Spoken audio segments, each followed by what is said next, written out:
Good morning, welcome to Early Exchange. I am Blessing AJ. I'm excited to be here because it feels good to be back in the seat after a while. Now, today the show will focus on the job market, trends and opportunities. This is going to be beneficial for you whether you're an employer or you are still searching for a job. Isn't that right, Ayo? Good morning. Very, very bright. Good to have you back on the show. Welcome to Early Exchange on Souk News. Like she said, we're looking at the issues around job opportunities. Talk about talent, retention, and skill gap. And we'll talk about the transparency of the employment process itself. How transparent are organizations in employing people to join the workforce? And of course, we look at policy framework to create opportunities for those who are seeking job in a very competitive economy that we have now. These and many more are part of the package today. But before we let them out completely, let's join Ola Oluwawe in our news studio as she stands by to bring us news from around the world. Ola, good morning to you. Yes, good morning to you, Ayo. I think I miss you already. And I'm Blessing Eiche. You're not the only one on top of the world right now. I feel good to be back in my natural habitat. Well, good morning to you out there. Welcome to the morning news update. I am Ola Oluwawe. From Senator Oluremi Tinubu's Super Falcons reception to the federal government's pledge of extending health coverage to more than 50 million citizens and the developments in the Middle East and the West. Today's morning news updates could help us see the world newly and find opportunities all around the world. Stay tuned.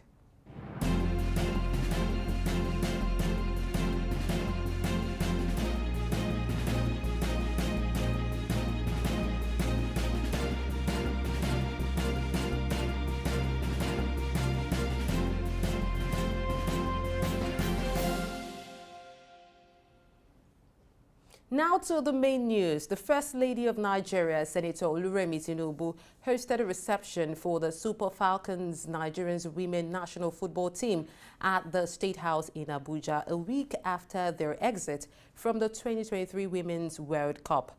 The First Lady praised the players for the dedication, resilience, team spirit and strength shown during the World Cup journey. Despite a narrow loss to England's Lionesses in the round of 16 via penalties, the First Lady emphasized that their unity and unbreakable spirit were true measures of success. She lauded the players for becoming role models, especially for young girls who can now see their aspirations mirrored in the team. While the president of the Nigeria Football Federation, NFF, Ibrahim Gusso, assured that the players would continue to represent the country effectively, the team's captain, Onomebi, also pledged to continue to make the country proud on the football field. The National Board for Technical Education, NBTE, has introduced an opportunity for higher national diploma HND holders to elevate their qualifications to bachelor's degrees. This new online top-up program allows HND holders to enhance their credentials by pursuing a bachelor's degree through a one-year online top-up program in collaboration with foreign accredited universities. This announcement was made through an official statement released in Abuja yesterday by Mrs. Fatima Abubakar, the head of the media unit at the board. By seamlessly transitioning from an HND to a bachelor's degree, individuals can further their education and career prospects while also contributing to the development of technical and vocational fields in line with international standards. And the federal government has pledged to extend health coverage to more than 50 million citizens, particularly the elderly and vulnerable groups in Nigeria by 2027. This commitment, which is part of President Bola Ahmed Tinubu's Renewed Hope Health Agenda, aims to achieve universal health coverage. The announcement was made by the Special Advisor to the President on Health, Salma Anas Ibrahim, during the National Healthy Aging Summit in Abuja. The initiative intends to address the healthcare needs of senior citizens and other vulnerable demographics, aligning with a growing elderly population and the potential rise of non-communicable diseases prevention.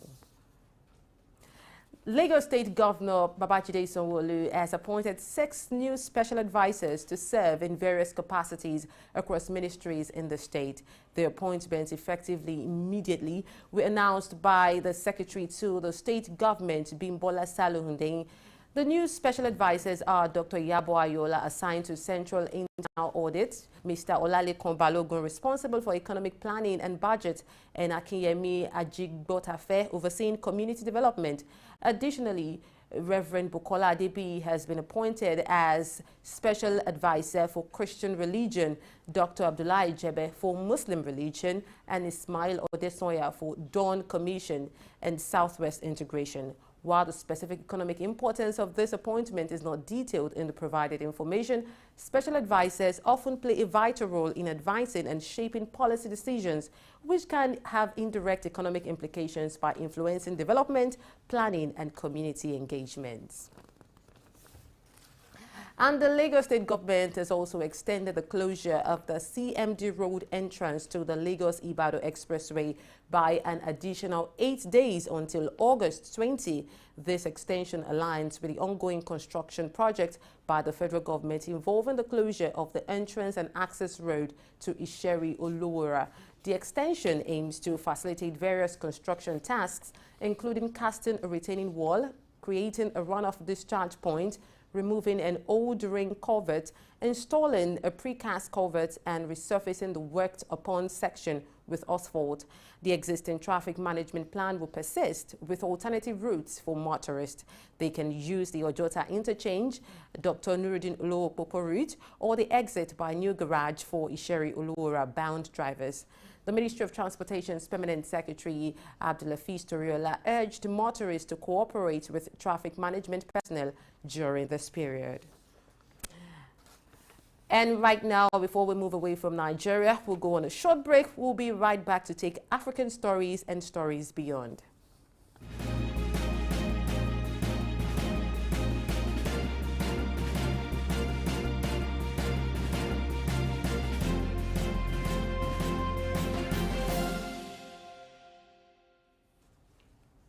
Welcome back to the morning news update. I am Olaoluwa. We're now away from Nigeria. The West African Regional Bloc, ECOWAS, has strongly criticized the Niger military rulers for their threat to prosecute the ousted 63-year-old President Mohamed Bazoum, who has been confined to the presidential official residence with his family. The bloc said the threat contradicts the junta's claimed commitment to peacefully resolving the crisis. The coup leaders who removed Bazoum from power stated their intention to prosecute him for high treason and undermining the internal and external security of Niger, citing his interactions with nationals, foreign heads of state, and officials from international organizations as the reasons. In response, ECOWAS expressed its astonishment at this threat in a statement issued yesterday. The organization deemed it a provocative move that contradicted the reported willingness of the Niger military authorities to restore constitutional order through peaceful means. And in a move to enhance collaboration and mutual cooperation, Rwanda has announced its decision to establish a diplomatic presence in the capital of Jordan. This announcement was made by Rwanda's Foreign Minister, Biruta, as the two nations work to bolster their bilateral relations. Biruta noted that the establishment of diplomatic representation reflects the commitment to strengthen ties between Rwanda and Jordan and explore opportunities for collaboration in various sectors. While speaking on the collaboration, Jordan Foreign Minister Ayman Al-Safadi also acknowledged Rwanda's role in the Aqaba process, an initiative aimed at pooling resources to combat terrorism. He praised Rwanda's participation and noted that the East African nation might host a new round of the process in the near future.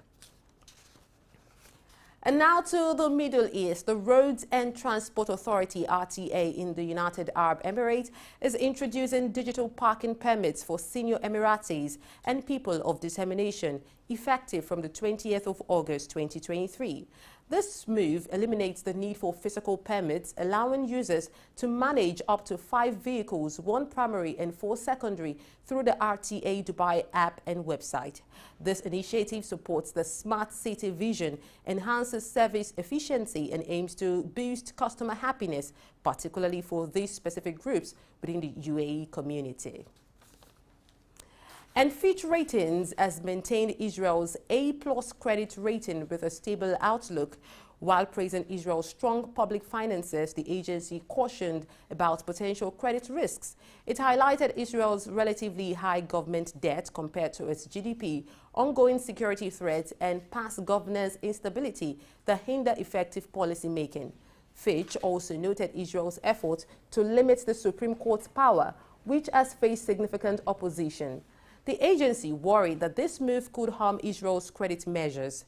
If weakening institutional oversight leads to negative policies, prolonged investor doubts, or weaker governance, it could affect the country's credit standing. And the report pointed to other countries where reducing institutional checks resulted in poorer governance indicators by the World Bank. Now to Iran, where the Foreign Minister Hussein Amir-Abdollahian says the country is committed to resolving its nuclear dispute with world powers through diplomatic means, despite the stalled progress in indirect talks between Washington and Tehran to revive the nuclear agreement since September. Amir-Abdollahian's statement underscores Iran's continued dedication to diplomatic solutions. Notably, recent developments have shown signs of potential breakthroughs, with Tehran and Washington revealing an understanding on the release of $6 billion in Iranian funds from South Korea and the release of detained individuals on both sides. The United States has also indicated willingness to free certain Iranians from U.S. prisons as part of this evolving deal. This development suggests a cautious but ongoing effort to find common ground and move forward diplomatically to address the nuclear dispute between Iran and world powers. Now away from that to the U.S. For the first time in history, the United States Navy joined the Army and Marine Corps as the third branch of the military without a Senate-confirmed leader. This is due to the ongoing blockade of military nominations by a Republican senator. The retiring Chief of Naval Operations, Admiral Mike Gilday, relinquished his command, leaving the Navy, Army, and Marine Corps without confirmed leaders, a situation that has raised concerns over leadership voids in critical military branches. At a relinquishment ceremony at the Naval Academy in Annapolis, Maryland, U.S. Defense Secretary Lloyd Austin called it unprecedented and unsafe.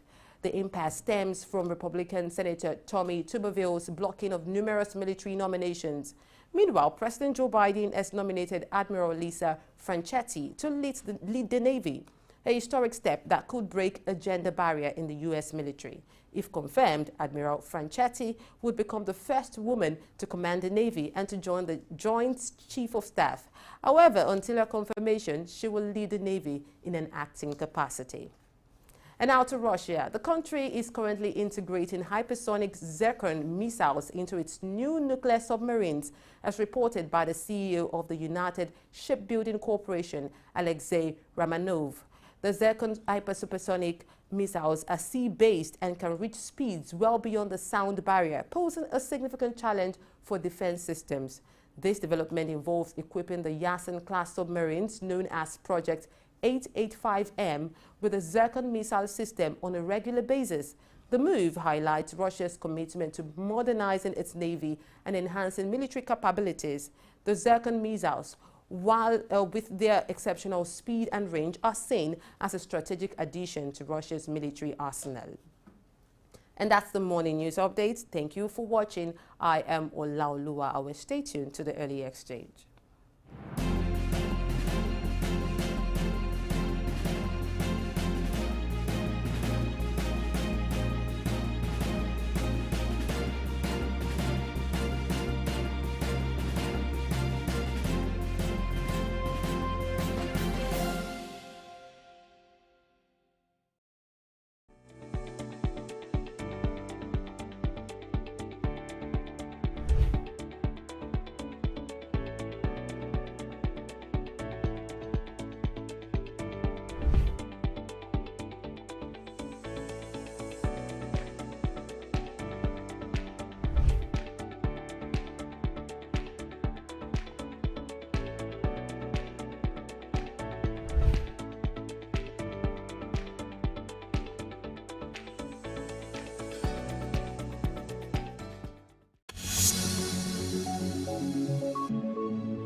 Many thanks a lot for the news. Moving to some of the stories that were read in the news as we take a deeper look into them. We would start with education. Now, in the news, we heard a story of the National Board for Technical Education, NTB, introducing an opportunity for higher national diploma HND holders to elevate to the bachelor's degree, which brings to the fore the disparity between the higher national diploma and the bachelor's degree. We have Idausa Osamaze, who is Director Policy, Research and Policy at African Development Studies Center. The thing is, this man's profile is quite huge. If I have to read all of them, it would be like a citation for an award. So I have to just leave it there because it's so. Good morning, Idausa. Blessing, good morning. I was tempted to read your other your other portfolios, but I do not want to intimidate anyone this morning. No, it's okay. Nobody is intimidated. Message goes. I didn't mention any name. I didn't mention any name. Okay. Good to see you. Oh, my pleasure here. All right, let's start from education. Now, NBTE is introducing a plan to make it easy for HND holders to elevate to bachelor's degree. And you know, the discussion around the disparity between HND and BSc has been on. So is it in furtherance to try to make it easy for them to just get there, or we need to even look at it, the HND certificate and the bachelor's degree certificate, and need to try to bring one to the level, or we can leave them at the same level, being that if you consider the number of years that those who have HND spend in school and the number of years those who have BSc spend in school is almost the same thing. And for the courses that they study, the curriculum sometimes is almost the same. Oh, well. You know, it's unfortunate that we live in a nation where people major in the minor and minor in the major. And I think this is the real argument between the disparity between whether somebody has a BSc or has an HND. Unfortunately, like they always say, when purpose is not known, abuse becomes inevitable. Yes. What's the real essence and the purpose of a polytechnic education and a university education? You see, it is that definition that we need to hold on to. It's not only in Nigeria that polytechnic educations are around. In short, the model we use, if you look at it from Germany, you will see what they do is that you are having people who are supposed to be in line and you have people who are supposed to be administrator. It's that simple. So, somebody is a professional and all he does is his work. And the other one is managing men. Why should that become a problem? A national problem, really. But the reason the MBT is giving is that they want it to be easy for HND holders to advance in career and also educational courses. No, they don't need that. I think that's what is needed. For me, really, it is one thing for us to understand the fact that, okay, this particular schools came into being to boost technical capacity. Capacity, yes. Like you always said. And the university is meant to boost managerial capacity. Yes. But employers of labor are not helping matters, essentially. There is this perceived complex. It is not meant to be there. I use the word perceived loosely. Because even with the wage structure in offices or companies, those who have HND are, they are treated with lower wages as compared to their university counterparts. And you mentioned the fact that, okay, they spend almost the same time. Yes, to have an HND, you must have spent 2 years OND, 2 years HND, and 1 year internship, which is meant to equip you with technical capacity. On the basis of performance, you are meant to be more technically endowed than university counterpart. But then, when you now get to the labor force or the workforce, those who are paying your bills don't really treat you that way. So for me, though I know that it is for a purpose, but then that you can eventually do 1 year post-graduate course and become a degree holder in that context. Yes, well, at least it does extension, and you can say, okay, now we are equal, basically. Yeah, but the argument here is if you have HND, for example, and you want to pursue your line in the university. Of course, nothing stops you from actually getting a master's or a PhD with your HND if you want to pursue academic. Now, but for the purpose of work, which is the main issue. It's about the money. It's about, and this is because the polytechnics have not been actually able to up their games in terms of producing quality manpower that will be sellable in the labor market. Is it about the products or a product. The certificates? It's no certificate. There's nothing like certificate. In short, as a matter of fact, if you go to the work today, nobody's actually asking you certificate. People are asking what you can do. Oh, they are still asking about certificates. So, no, they are. It begins from there. No. They will pre-qualify you based on what you can. No. When you look at advertisements today, you say it's either you are a HND or you are BSc. Of course, when they advertise in the public, it's always a slash, HND, OND. But that's on the downside of the argument. But when you look at the recruitment process into these institutions, you see that JAMB has even made it worse now. If you are not doing well excellently in JAMB, to gain admission into the university, the university, they downgrade you to Polytechnic. If you can't get into Polytechnic, they downgrade you to College of Education based on your mental capacity. So when you even look at the entry requirements, you'll find that the university has remained highly competitive. Shouldn't they be actually arguing in terms of who gets into the Polytechnic that, look, we want to do our own separate exam. We want people who can compete at that level. You see, what it is in Nigeria today is just because our value for paper certificate has gone overboard. If I may ask you, would you say the purpose of establishing polytechnics is defeated already? Already defeated. When you're saying Polytechnic running political science courses, what is Polytechnic in political science? So it's merely an academic exercise now. This is the real issue because the structured vocational studies. Yeah, it's supposed to be structured vocational studies. I like that. That's what it's supposed to have been. But of course, we have bastardized it. The structure. And then now you are coming to the labor market to compete. Because what employer actually will value is what you are bringing to the table, not the certificates. Okay.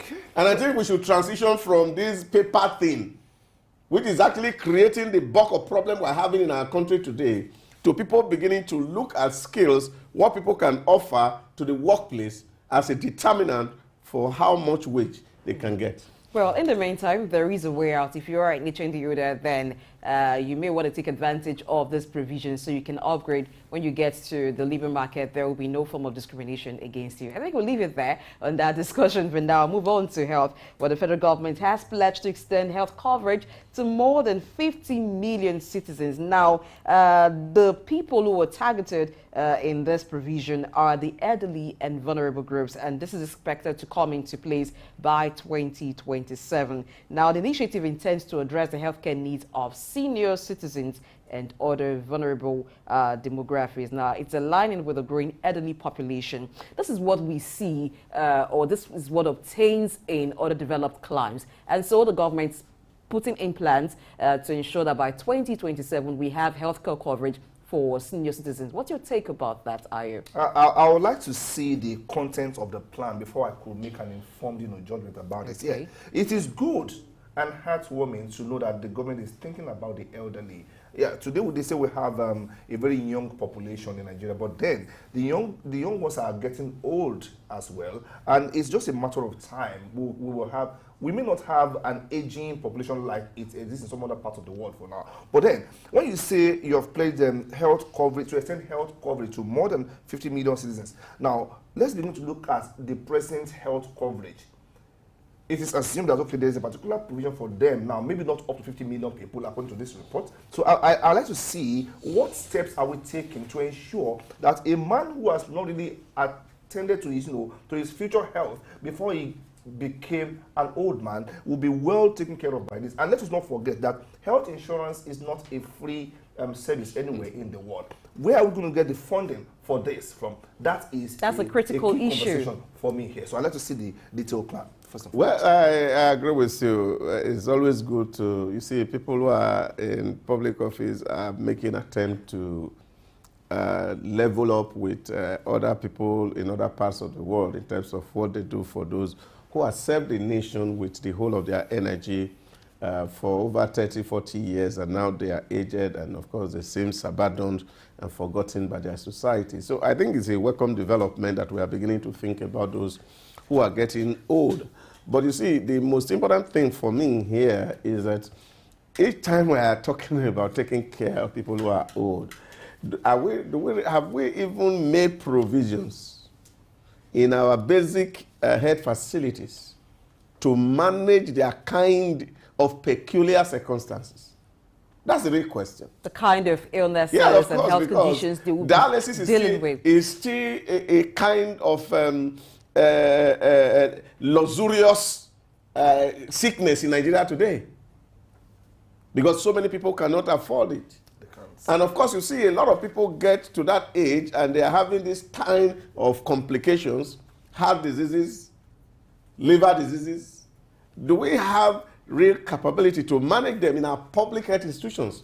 I think that's a question that we should actually first and foremost be addressing. How do we update and upgrade our health facilities so that they will have enough to actually take care of even those who are not going to rely on government, who even have their own money to spend, but may not be able to afford the medical tourism, but we can have adequate and quality health care in our public institution. I think that's the starting point that the people in the health ministry should focus on.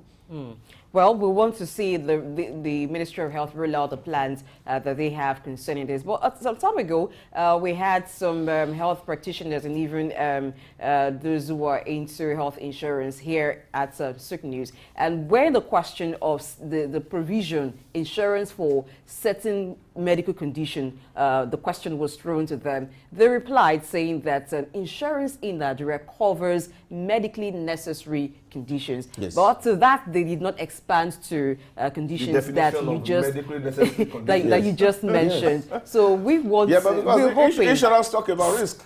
Yes, essentially. You know, you're looking at risk that is manageable. So it's a kind of a projection that, look, if you pay a premium 3, 4, 5 years, 7 years, and you have each one is able to do it. But if your condition is close to the grave and nobody will put an insurance on you because it's almost like... You see, sometimes when some of us think about getting old, we get scared. Well, when you're scared and you do the needful, it becomes easier. But you will not get there if you live long enough. And then we have to start planning for that old age now, regardless of whether the government is planning it for us or not, because the best laid plans are the ones that you make for yourself, and you are consciously doing that, even now that you still have your energy. I think that's just where... Yeah, but you see, where health has gone to today globally is that people talk about more of prevention than care. You see, what we need to do is to have a lot of advocacy on people should eat well, rest well, sleep well, do a lot of exercises so that at old age you will not have to suffer too much. Yeah, preventive medicine is better than curative medicine. So be your own personal doctor. You know your body, you know your lifestyle. So adopt the one that will help you age well. Yes, we know the place of God. We know when we talk about Nigeria, talk about Africa, we're very religious people. Yes, but do your bit. We'll leave it here, go on a break, and return to look at some of the issues. Stay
Thanks for being there. So, we told you earlier on that today the focus of the show will be about the job market trends and opportunities. Now, let's look at one area that is very key when you talk about the job market. Now, some have been fortunate enough to get a job, and others are still searching while they're at a job, or while some employers have been able to recruit some people into their workforce. How do you retain them? How do you keep them in your fold to ensure that the quality service, that they give to you continues, or the addition that they are to your establishments, you keep on having that? And so we're looking at talent retention and skills gap. But before we do that, there's something that Ayo wants to talk about. Yeah. Okay, you see, we'll come back to that talk of talent retention later on. But then, let's even look at how people get into the workforce in the first place. How transparent is the employment process? Okay. When you, of course, there is a provision by law for due process in this part of the world when you want to, employ people. But how much of that is being practiced in the private sector? Okay. Now, the idea is that by some measures, some people just get, yes, some people just get, locked out of the possibilities because they don't even understand the fact that there is job opening anywhere. Now, HR practitioners and headhunters are the ones who are saddled oftentimes with, bringing in the workforce. So we'll play a very short report to establish the story. We're talking about transparency of the employment process and the problem of age capping when it comes to, recruitment. So let's have the report now, then we'll come back. And then our guest will be in the house to discuss this with us extensively. Don't go anywhere. The Nigerian Bureau of Statistics (NBS) in the fourth quarter of 2020 said the unemployment rate in Nigeria was 33.3%, with the youth unemployment rate at 42.5%, and it is expected to reach 41% in 2023. In spite of this data, there are still laws putting limits on the age of those who are employable, contributing to the number of unemployed in the country. Some of the reasons for these unemployment problems could be traced to some bottleneck in the employment process, like nepotism and disclosed mode of screening for candidates, amongst other things. The negative effects of age cap in employment process led the Nigerian Senate, jointly with the executive arm of government, seeking an abolition of age limit in job advertisements in the country, just as it has asked employers of labor in Nigeria to relax age requirements as a precondition for employment in Nigeria. Then comes the issue of lack of transparency in the recruitment processes. HR departments sometimes struggle with being clear about how they pick people for jobs. This can happen because they might want to keep some things private, or because they're unsure about what to share. In the push for fairness in job opportunities, it is important to focus on two things: how HR departments choose employees and the debate about age limits. HR teams shape the way companies hire people, and it's becoming more important for them to be open about how they do it. Job seekers should know the rules, methods, and choices that HR teams use. This commitment to being clearer helps build trust between companies and potential employees. Juvi Ofiene, Suk News.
thank you for staying tuned to Early Exchange on Souk News. That report that you watched earlier, spoke to the issue of transparency in the recruitment process and the age cap of everything. And so we have in the studios with us Mr. Oluyemi Adeosun, who is the head HR for Eternal PLC. Good morning, Mr. Good morning. Thank you for having you on the show. Same here. Okay. Now, when employers of labor, or let me say when headhunters are trying to bring in new people to join the workforce, most times there's this age capping. For this particular role, the applicant or ideal candidate must not be older than this particular age or younger than this particular age. Some have said this is, limiting itself. What is the place of age capping in getting quality hands? Does it really matter? Let's start from there, really. Okay, thank you so much. The first thing I would like to say here in addressing this very important issue is that organizations, to a large extent, have the prerogative to determine what will work for them. Now, most of the time, this is not done in isolation. We have what we call job analysis, you have job description, you have job specification, person specification. So before you even meet a potential candidate, there are some scientific analysis that has been done. This kind of role, what kind of person do you want? What demography? What age bracket? So you also have your end user in mind. For example, if it's a product or a service, what's the age range of the consumer? So I first need to establish that it is not just, there are some products you may need people in the 50s. Okay. Because the people you are targeting are in the 50s. Now, most of the time, you need to have a robust and complete team. So if you already have people in certain age brackets, in the spirit of inclusion, you may say, okay, I need somebody between 20 and 50. Now, let me come a little more specific to this topic. When you are looking for example, entry level or management training, what are you looking for? One, you are looking for someone that is trainable, amenable, somebody that you can, for lack of a better word, indoctrinate. You want to say, this is our culture, this is our style, this is our approach. The older you are, the more set you are in your ways, either good or bad. So you want relatively young people. That's why you will see some organizations having caps like 24, 26, 28, 29. Now, it may sometimes appear discriminatory, but in the real sense, the intention is not to discriminate. It's actually a differentiator. You are trying to say, look, I want people who are young, who can probably give me 35 years of their service if they stay with me for the entire duration of their career, and who will be fresh. So it may not necessarily pay people, individuals, who don't have an early start in life. Maybe they did jam 5 times before they got in. Maybe they went to the kind of schools that have aluta spirit and then have, strikes and the likes. But there are many options for organizations today. But there is an argument that age is not a determinant of performance. Does that count at all? Or is it even true that age is not a determinant of performance? So again, context matters. If you need a CEO for a multinational, chances that CEO will be less than 30 is very low. Emphasis on an established multinational. If it is a startup, you can have a 21-year-old CEO. So you will see that it's relative. I don't want us to bucket it and say, so there are certain roles you need maturity. Maturity and age is not synonymous, but part of maturity comes with age. So if you are mature at 25, by the time you are 30, with continuous exposure and experience, you will even be way more mature. So you will see that age capping typically comes with entry-level roles, management training roles, executive training roles, and as you go for more experienced roles, you will have less emphasis on age, but you'll be having years of experience, 10, 15, 20, depending on the complexity, the nature, the dynamics of this. Okay, now, I quite appreciate the fact that you established a case for the need for age capping, really. But that does not mean that age discrimination does not exist. Would you say that? So, it may exist, Okay. but especially from a private sector perspective, Okay. 90%, 95% is done empirically. You can't rule out sentiments in some rare occasions. You know, you have multiple stakeholders, which sometimes, due to reasons that is in the interest of the organization, you may need to succumb to. But you need to be fair and consistent. Why hire a 40-year-old man for an entry-level job? Let me tell you one of the side effects. So people typically operate in a particular cycle. Okay. If the majority of your peers are between 24 and 26, and you are already 40, one or two things will happen. If you are a very cultural person, you will see they are not respecting you. You know, there's one colloquial, show more age, meaning. But there is also a positive side to it. If you are 40 and you are entry level, and meanwhile you have colleagues who are COOs in the C level, you may have this sense of, I'm behind schedule. Let me work extra hard to catch up. Okay. So it may not be completely bad. So looking at it legally, are there legal regulations against age discrimination? So when you speak to the Nigerian context, Okay. literally, there is nothing as at today that speaks to age. What you have around age is minimum age, which is because you don't want child labor, you don't want minor. So anything above 18, the other cap you have, so to speak, is the maximum age, which speaks to retirement. So it could be 60, 65, or 70, maybe in the judiciary, in the academia, in the other sectors. But in between, discretion is the order of the day. You don't have a legislation. But when you look at the broader International Labour Organization, ILO, it speaks clearly to certain things, one of which is all forms of discrimination. Age, gender, tribe, religion is frowned at, which means once you have profiled a job, you look at these competencies required, the skills required, the experience required. Once the person is not a minor or above certain limits, you should be eligible to compete and run through the recruitment process and secure the job on your merits. So you shouldn't lose a job because you are 50 or because you are 30. That age literally doesn't do the job. Okay. Yes. All right, still in the Nigerian context, while you were talking, you mentioned that some persons are least starters or maybe the kind of school they went to. We know that these are real factors when you talk about the Nigerian system. Some persons may get admission into school quite on time, but for strikes, they may spend longer time at home. But even after graduating, perhaps they even graduate on time, getting a job. Some persons, it takes them 5 years after school to even secure a job beginning at entry level. So the minimum age that we have for entry level, Ayo has his favorite age cap. It calls it not more than 27 with 15 years experience. But setting aside the years of experience, 27, is it possible that we have the minimum age or the maximum age requirement to reflect what obtains generally in society, so that we can accommodate more persons into the fold as regards job seekers? So there are two sides to this dimension. The emergence of private tertiary institutions has actually literally collapsed the age.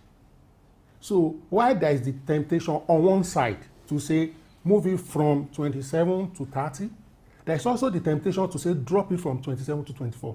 Because now it's easier to graduate under 22 than it was 20 years ago. I hope you understand where I'm coming from. Definitely. So it is neither here nor there. What matters now is what you want. How did you arrive at 27? How did you arrive at 24? How did you arrive at 30? Okay, she was speaking to Yes. the peculiarity of the Nigerian experience. Yes. Is it possible to have some kind of legislation that will factor in our own challenges where people don't get admission when they should get admission into schools? Would it not be very unfair to a typical Nigerian who is denied of admission early, and even when he got admission, a looter or what we call protest in schools got the schools shut down? Don't forget that ASU will be on strike as well, except they have changed anyway. Now, if we factor in all these experiences, that is a question. And even the number of years it may take you to secure a job. Should we not just scale up the age benchmark a bit to factor in our own peculiarities? That's the question. First and foremost, the current benchmark of age that we have today is not legislated. Okay. Is discretionary. to each organization. So, for example, as the individual looking for a job, you need to scale through. There are banks today that their entry is actually 30. And there are firms that today their entry is 24. So it's not a one size fits all. Okay. Yes. And you know, this is a demand and supply factor. If organizations get to a situation where they can't get, and some already are in that reality today, in the last 2-3 years, many organizations, without mentioning them, have relaxed the age limit because of factors like JAPA, okay, factors like skill shortage. So, for example, if you are 33 and you are an IT wizard, a coding software wizard, you will enter a job. So there are certain areas today that more than ever before, your skill and competencies will always outweigh your age. All right, now let's look at the transparency of the employment process. People say that even when the provision of law says there should be due process, that you should announce the availability of job openings, it is being alleged in some quarters that most of the time they know who they want to employ. They just try to fulfill all righteousness. What should companies do to ensure a very transparent hiring process? Are there processes to be done? So first and foremost, I can say this for the fact that 90% of private sector are not sentimental with job. What do I mean? A job is not something you help someone with. If you want to help someone, that's why you have a CSR aspect of your business. You can donate, you can support. When you are looking for someone to occupy an office, you are looking for competency. And there are multiple ways we do this. For example, you advertise. And there are multiple ways to advertise. You could advertise in newspapers. You could leverage on social media, LinkedIn, and other platforms. We also have what we call referrals, where you even pay your employees who recommend candidates who scale through the interview process and are on board successfully. You pay them a referral fee. Why? Good people know good people. So I'm trying to also show you that referral is not bad in the very instance of it. And you also reach out through professional networks. So if you need an accountant, you can reach out to ICANN directly. You need a banker, you can reach out to CIBN. You understand? And so you explore multiple options to do this. Now, the thing here is that there are processes and procedures. So, for example, what screening criteria are you using? We call it shortlisting criteria. That's why I said a job analysis, job description, person specification.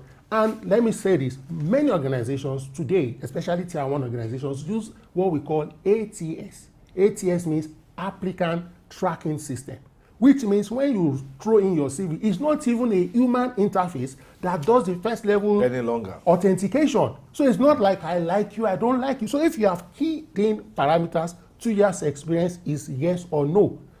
2-1 is yes or no. Age brackets, yes or no. Then you put keywords, mirroring skills. So maybe leadership, this. So there will now be a threshold. Maybe you must get 60%, 70%. So who you know doesn't even matter. Then you now go to the second level stage. Maybe you now do an assessment. You will be shocked that many assessments today, even JAMB runs assessments if you pay them, and other private organizations I won't mention.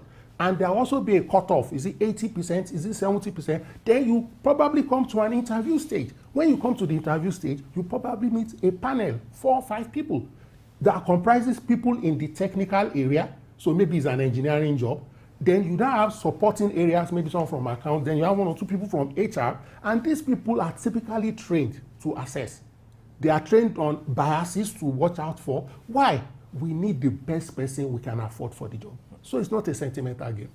Communicating clearly these terms for selection or even for you to apply, is it very clear as we find? Now, you mentioned that there are certain selection processes that are automated, so you just fit into them and the system filters by itself those who fit into the fold of persons needed.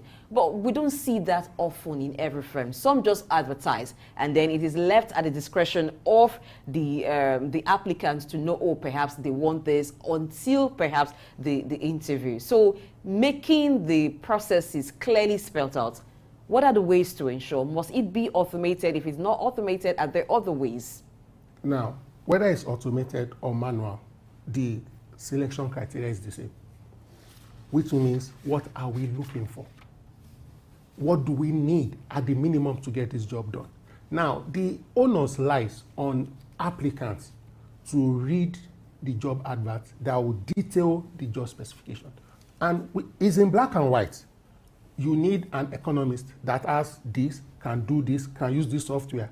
You know whether you can use it or not. Now, the onus lies on you to ensure that your document, your resume, your curricular vitae A, to a large extent, reflects all your key competencies, which are largely generic and specific to industries and to functions. So if you do a shoddy job with your CV, you'll be cut out, whether by an automatic, an applicant tracking system or by human reviewer. That is not the organization's fault.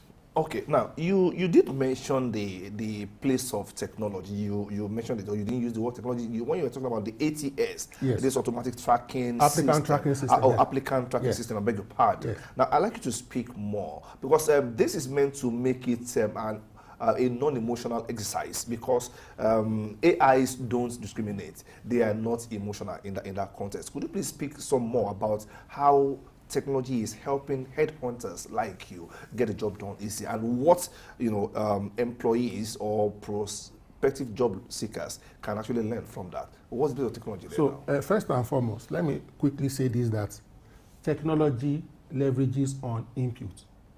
Okay. So I won't want to say it can be discriminatory. Okay. It won't be discriminatory if you are not discriminatory in your input. Okay. Because you need to profile it. You need to load it with data and information. You now need to say, for example, this is an entry level. So if you are biased at the input stage, it will be biased? It will be biased. Okay. It will run everything with the bias you have fed it. Okay. So that because machines run on inputs, on programming, you understand. But again, I don't also want us to use the word discrimination right now. Let's use the word differentiation. Differentiation, okay. You know, like you were saying with the earlier guest, when you were talking about university and polytechnic, one of the differentiation is the entry requirement. You require less input to enter polytechnic than university. So you will say university English is compulsory, poly you say. So when you have discriminated from the input, but you don't want to discriminate from the output, it's not going to work. Just to keep that in. I get so that. when it comes to applicant tracking system, you load everything you want. So maybe there are 200 technical terms for a particular role. You can now say if the person has any 30, pick. If you fall below that threshold, the system will drop you. And then there may be 10 individual parameters. It may be impossible or difficult for someone to have all the 10. So you say if you have any 7 of the 10, so you put weights to this thing, so that at the end of the day, the results run back to you, and then maybe you get a sizable number. Don't forget, and this is our reality today, when you advertise a role, you can get 20,000 applicants. Meanwhile, you don't have the capacity to interview 20,000 people. Don't forget that all the people in the interview panel, including HR, have other regular jobs they are doing. So interviews may be a distraction from their regular core job. So you now want to prune it down maybe to 200 or 300. So it's even better and more efficient for technology to do that for you. When you now do that, if you want to run them through a test, aptitude test or the likes, you can run them through any of the service provider. Then maybe it comes down to 20. I'm assuming now that you need 1 or 2 people. Hopefully, from the 20, the interview process you'll be able to, and when you are doing interview, you are looking for many things. So at that level, you can assume some things. You know this person has the aptitude to do the job. You may now be looking for things like culture fit. You may now be looking for things like leadership potentials. You are also looking for, is this person likely to jackpot soon? Just joking. Okay. All right, taking it from where you stopped, not the jackpot though, but you talk about that those who will interview also have other things they do within the firm.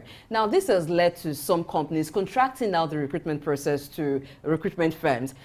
For some recruitment firms, they carry out the entire process. It's when the selection has been done that they now send those who have been applicants that have been considered for the job to the organizations. And so the applicants from the beginning of application do not even have an interface with the organization. Some don't even know the exact name of the company. They just tell you there's a role. And how does that affect the process itself? For instance, I'm entering for a job. I do not know the organization. I'm only giving description because I'm dealing with a recruitment firm. So how does that impact the process at the end of the day? Now, there are two sides to that, and I'll speak quickly to the two sides. Let me start from the good news. The good part about that is that when you are interviewing for a generic role, that the client, you are blind to the client. You just put in your best. I've seen many instances where a recruitment firm or a consulting firm is actually shortlisting for company A. During the process, company B, C, and D also now approach the same firm that they need candidates. Guess what? The candidate now gets a better offer from a different organization. Now, once you do well in that process, you will be retained with your consent in the database for maybe 6 months or 1 year. Any other opportunity, you instead of doing maybe 2-3 levels of interview process or assessment process, you just be going to the final. That is why I tell people that even if you don't need a job and a consulting or a recruitment firm interviews you or calls you, go for it, because they may have a beautiful opportunity for you. If you just say, no, I'm okay, you never know what is at the other side. That's on one side. However, to be specific, I've seen instances when people run through the entire interview process, and I'll just mention a sector, and then I'll give you one example, and there's nothing bad about it. A friend of mine runs through this process. At the end of the day, she gets the job to discover it was a gambling organization. Now, this is not a moral conversation. This person just says personally, she would not like to earn a living from gambling. That why would I earn a living from a company I will not patronize?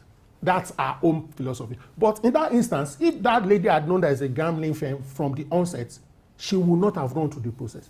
But is it a waste? No.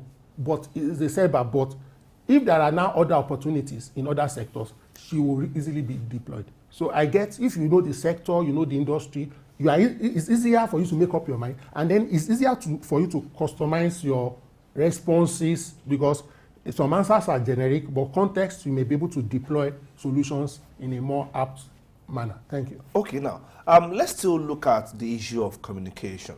Now, most of the times, it is always one way after a particular point. Now, what do I mean? Okay, a particular candidate applies for a job and you are not taking the person, is unsuccessful. I hardly hear the recruiting company feed him back why he wasn't picked for the job in the first place. In the first, they will just tell you, okay, we'll get back to you, and they never get back to you. I would have thought that a short thank you message should go to you and let you know, okay, you are not successful at it. And even if that happens, they don't get to tell the candidates why we didn't pick you. Shouldn't we just promote transparency and allow them to understand why you were not picked in the first place? Or is it a matter of HR policy to say, don't tell them why? Because if I don't know why I was not successful this time around, how do I prepare for the next opportunity? Okay, very, very important and beautiful question. The first thing I'd like to say is that feedback is important. But you don't do it. I mean, HR people. Not in all instances. So don't let us be absolute. Okay. It's not 100% not done, and I also agree that it's not 100% done. Okay. And for example, that's also one of the beauty of the applicant tracking system. Because, for example, once people are declined, the applicant tracking system can send you an automatic feedback. Oh, thank you so much for your interest in this application. At this time, we'll not be proceeding forward. Would it tell me why I was not successful? That's my question there. And let me explain why it may be difficult to tell you why. Sometimes the reason why you didn't get the job is not that you are not good enough. Okay. Someone was better. Okay. So it does not necessarily mean you are bad. Sometimes too, you may be technically good, but maybe a cultural fit issue. Now, if an organization tells you that maybe our culture, this is hypothetical, is fast-paced, we perceive that you are a laid-back person, how would you feel? Now, there's nothing necessarily wrong with laid-back. Another organization that is slightly laid back will love you. Now, one of the reasons why people also are careful with providing feedback, especially with details, is because what if that person goes to court and sues for discrimination? Wow. Okay. So it could be subjective. Okay. Yes. Okay. So you have to play safe. All right, now let's talk about the bias even, or the differences. The differences sometimes when we say we shouldn't use discrimination. Okay, not to use the discrimination. Differentiation. Differentiation. Yes, yes. All right, not to use discrimination. So when a company or an organization that needs some persons is entering whether into an automated system or they are setting out the criteria, what are the biases to avoid? Are there ethical differentiations that you will be safe if you have that? And so nobody can pick you on that, or no applicant can sue you on that? Okay, so first and foremost, you need to segregate the component of the job. And that's why I said earlier, job analysis. Now, when you are analyzing the job, some of the things you look at, what are the technical competencies required? Technical. Then, what are the other things required? So let me give you an example. A job may require heavy lifting. You have to specify and say this job, on the average, you will need to lift 80 kg and above frequently. If you specified that, you might have eliminated a lot of women from that role. But some people, instead of say the job will require heavy lifting, 80 kg and above, will say only men should apply. Why did they say only men to apply? They have thought about it, that how many women can carry 80 kg and above. But if you say 80 kg, you didn't mention men or women, chances are maybe of 100 women, 10 will be able to do it, they will apply. You have avoided discrimination of bias. Why? You are focused on this work requires carrying load. Or maybe you say this work will require extended travel. By the time you put that, in some culture, many women may not apply for family reasons. But some people, rather than say will require extended travel, they will just say women don't apply. In their mind, they've assumed that women will not be open to travel or they will be complaining. Don't do that. Just tell us what it is. There may be single women, there may be women who all their children are in boarding house. Do you understand? Don't assume, because some of these people who come out as biased don't intend to be. They just wanted to avoid a future problem for the organization or for the candidate. So specify what you can even say this job will require extensive looking at the screen. So if you have maybe eye problems or you are prone to, then you advise yourself. You can say this job requires long sitting. So you need to profile the job technically. Then do you have certain special skills? For example, you need to be bilingual, multilingual, these kind of things. You need to be social. You need to specify this. Okay. Now, you also now need, what do you need to do this job? So you don't arbitrarily just say 1 year experience or 2 years or 10 or 15. There are some jobs you actually don't need any experience. Okay. What you need is to be trainable. So don't put 5 years experience when all you need is somebody that is trainable. Simple. Okay, on the very last note, because we are almost out of time for this particular segment. Now, I know that hiring companies do background checks necessary, really, to be able to understand who they are bringing, whether he will fit in or not. But then there is the concern about privacy. You want transparency on the part of the applicants, and he wants his own privacy. How do you balance that dynamic between transparency and privacy?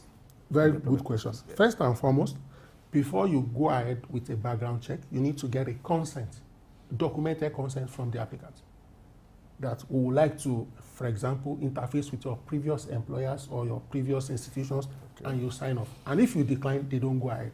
It's very simple. You get it via upfront consent so that you are transparent. It's not like you are doing something behind the scene. All right, but we don't get really to see that. I've never had sometimes that they do a background check even without telling you that they do a background check, and it is considered by the applicant that this is right. They're supposed to check you even without telling you. But I guess a lot of persons now know that consent is needed. Thank you very much, Adeosun, for being with us on Early Exchange. Thank you. It's been a very exciting discussion. We've got to know now that sometimes it's better to just see differentiation rather than see discrimination. Okay, we've learned that today. All right, we're going to break and return to look at another aspect of the job market. It's all about the job market today, both for the employer and the applicant. Stay tuned.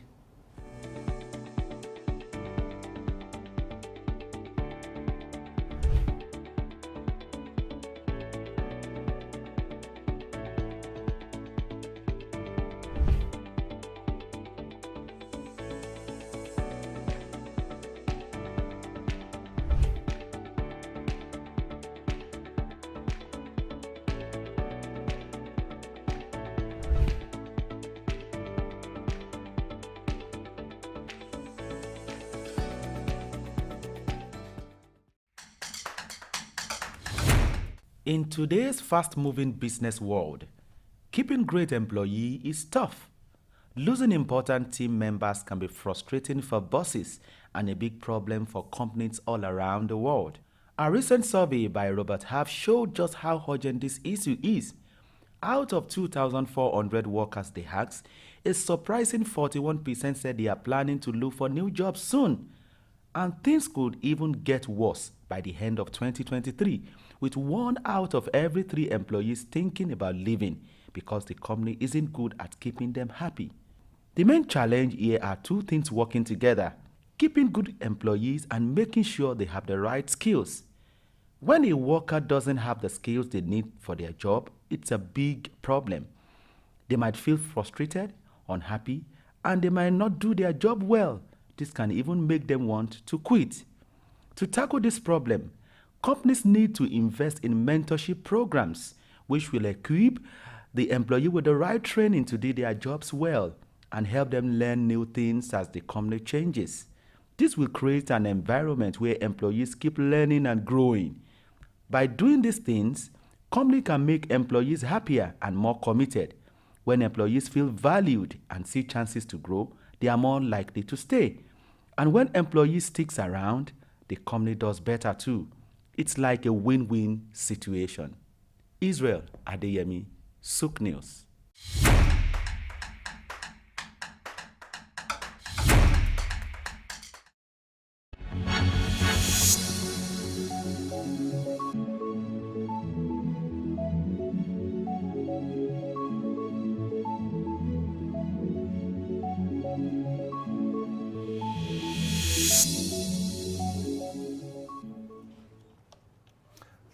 Talent retention for companies is a very big headache.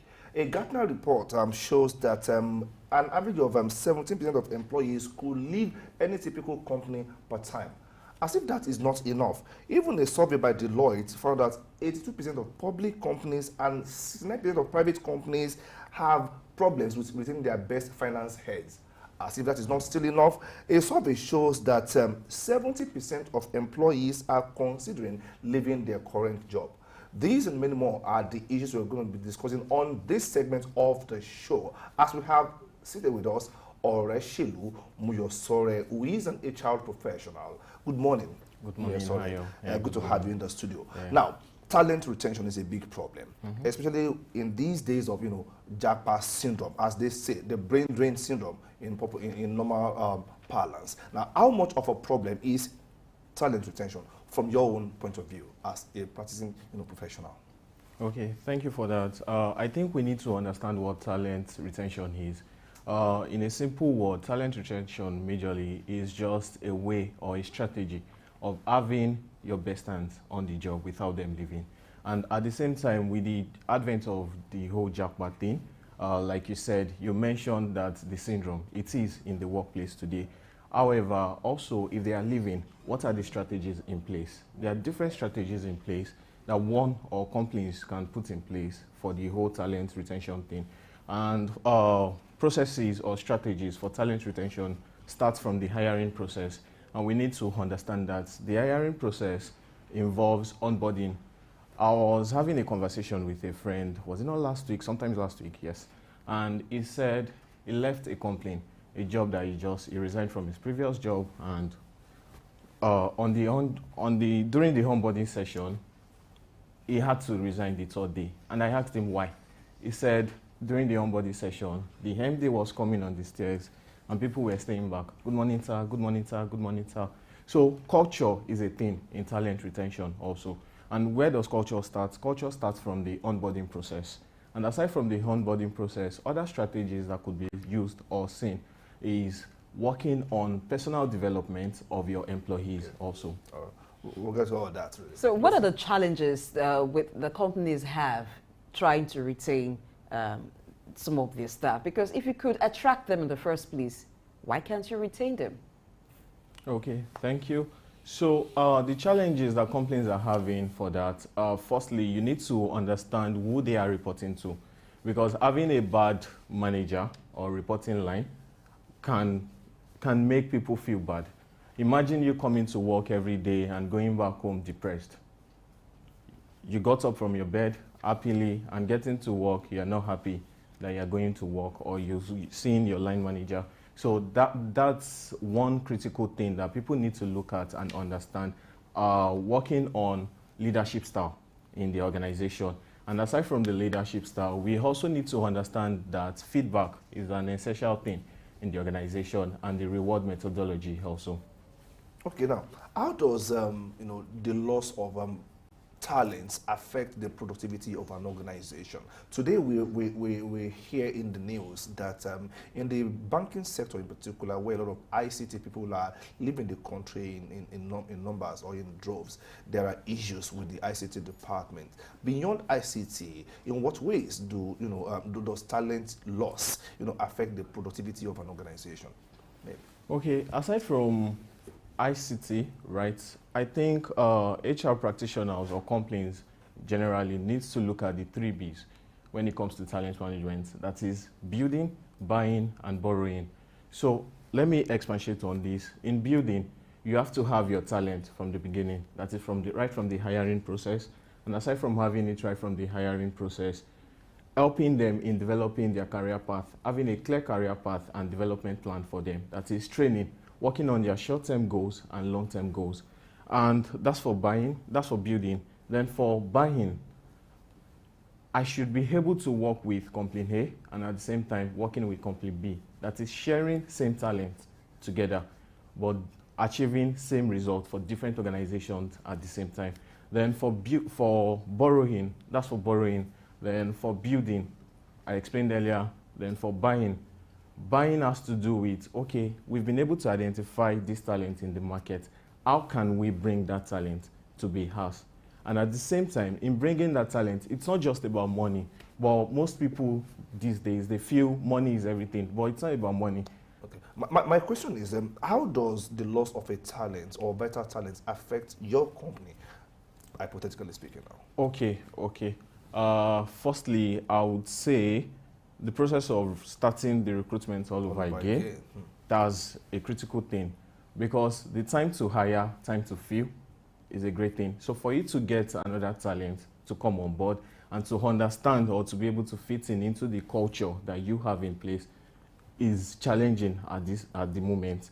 So the loss of a talent, maybe the person is traveling out or moving to another company. Production also is another thing. And on the subordinate part, we need to understand that the subordinates also, they are used to the person who they are reporting to. That is, the strategies whereby they used to communicate. It's a small family, which we call units in an organization, without understanding that the loss of someone in the family can make other people not to be productive.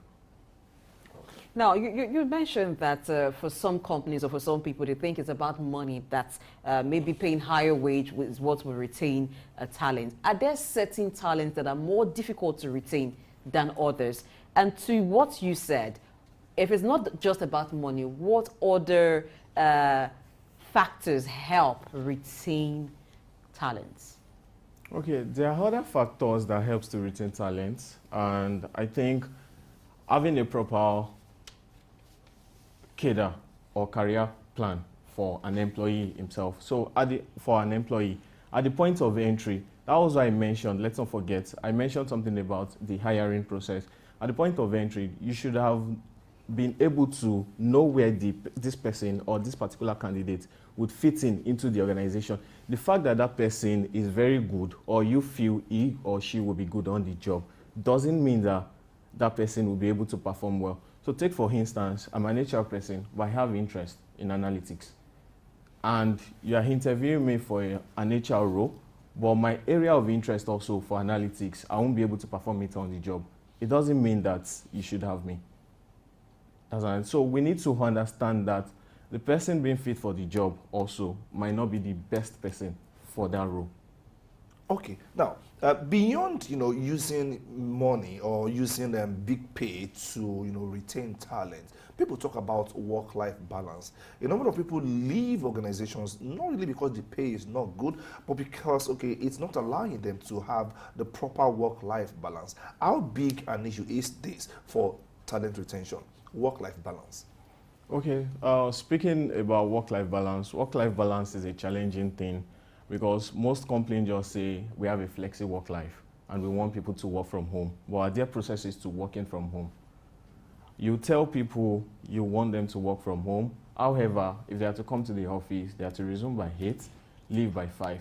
But if they are working remotely, you'd hear people opening their laptop or line managers calling their subordinates, you need to work on this, please deliver by 8:30, which means that person must have been up before 8 o'clock and even after 5 o'clock. So talking about work-life balance is not just about working in your own space, but it's about having proper policy structure in place in terms of provision for internet, time difference also, we need to understand that also. So work-life balance goes beyond just people working remotely, and work-life balance also, if we are to look at it holistically, we need to understand the mental health part also. People are going through a lot in their space, and we need to implement health wellness for them also. So that could be done virtually, and the advent of COVID-19, there are companies now that are into that. You call them, they give you their contract, and they help you work on your staff wellness and well-being. So a third-party company. A third-party comes in. Yes, they don't need to see you. They don't need to meet you. It's just to have a chat with you regularly and just a chat. And they will fix my mental issues if I have. Yes. Okay. Okay. The supply of certain talents can be limited in some areas or globally. For instance, tech experts, because they're always demanded and the competition for them by employers is very high. Now, there is the belief that for people like that, it is very hard to keep them, regardless of what you offer. Is it true? And if it is not, how do you keep such? Okay, well, two sides to that question. Is it true? And if not, how do you keep such? I think I should start with how do you keep such. I said earlier, the 3 Bs, we need to look at it. We need to understand it. Most companies just want staff or workers to work for them. They don't want to share. The generation that we have now, the Gen Zs, right? They would rather prefer to work for me and also work for you at the same time. And that doesn't mean that they won't deliver. So we need to understand how to borrow talents now.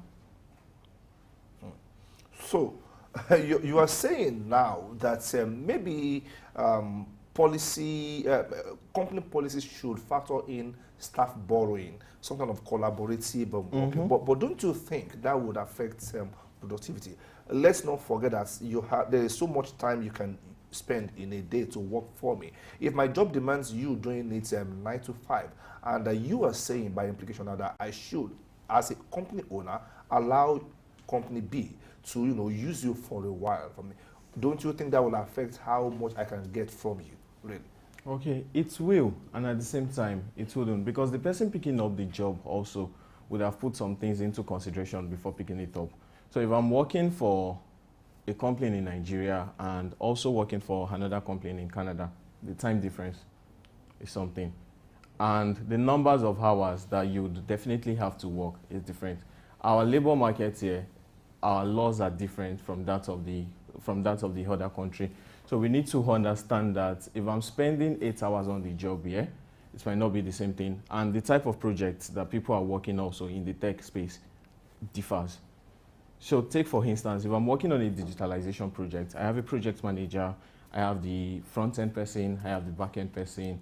And if I'm also working on another project for Complaint B, right, let me say we are working on developing HIRS, that is the Human Resource Information System.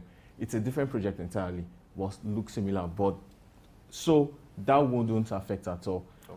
But then, like I said earlier, the person picking up the job would have put some things into place and understand that, yes, this shouldn't affect this shouldn't affect this. So take for instance, someone working for a startup company and a well-structured organization, the way the workload will be different, because for a well-structured organization, there are different levels to hit. There are different people working on certain projects at the same time.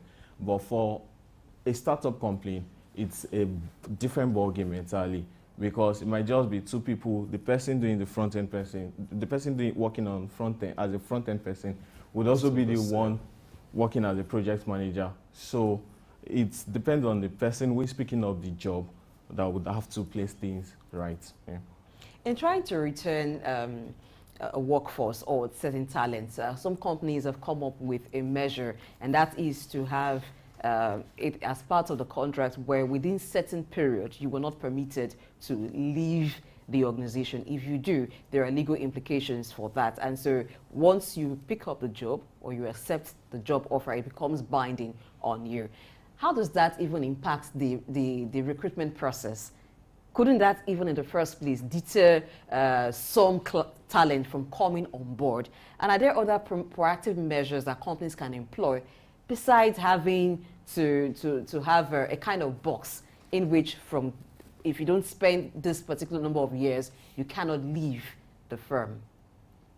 Okay, so before picking up a job offer, right, I do advise people, have your own lawyer. It could be your friend, it could be someone who you're paying, it could be on a monthly basis or depending on the terms, right? It's always good to consult someone else in that profession to review it for you.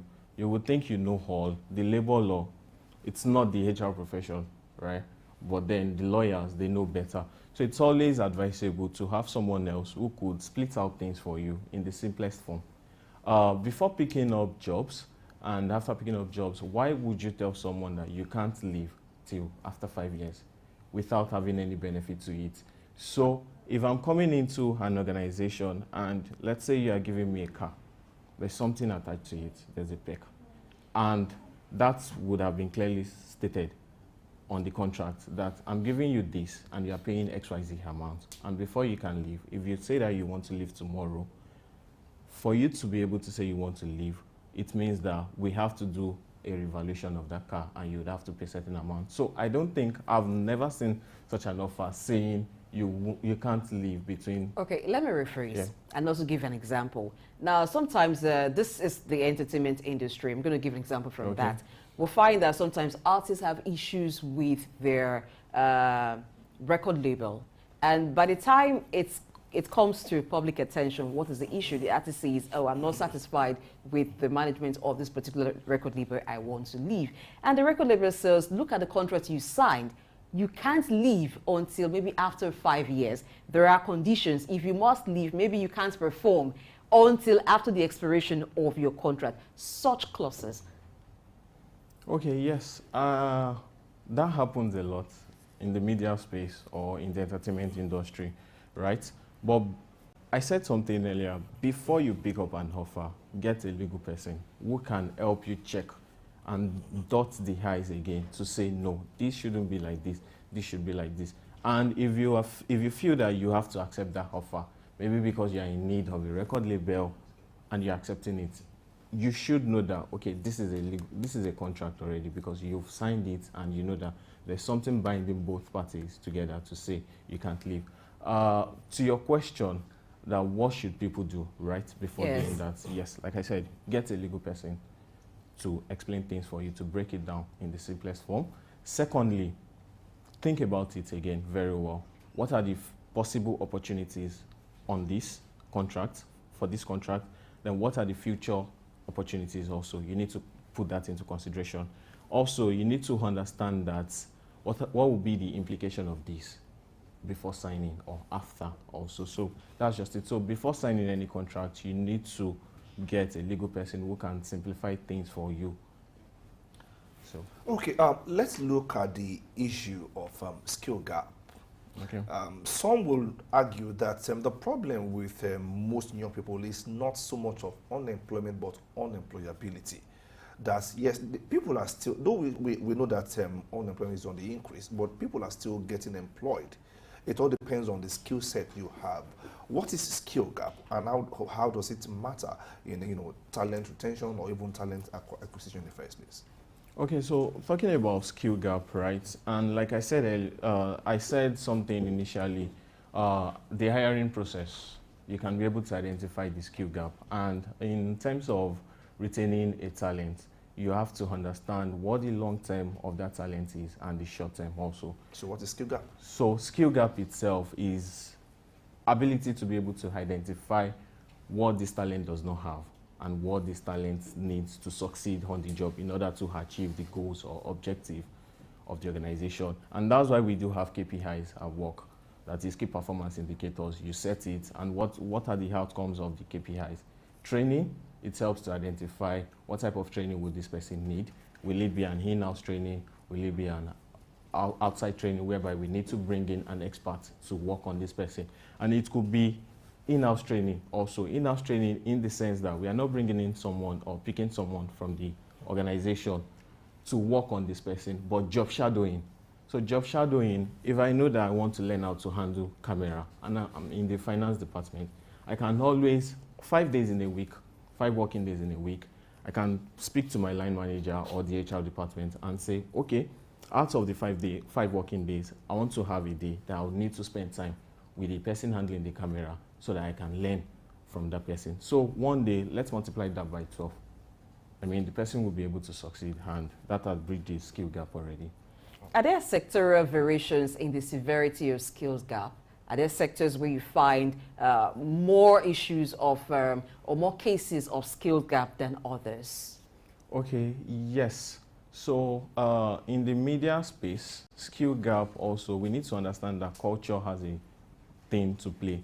In the media space, the way people present themselves, with your sneakers, and also in the banking industry, then some of the banks are now putting that in place whereby you can dress down.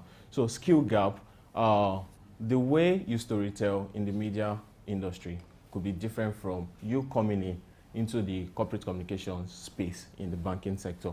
So that could be a skill gap in terms of way of communicating. It could be in form of design also. Storytelling the brand could be different also.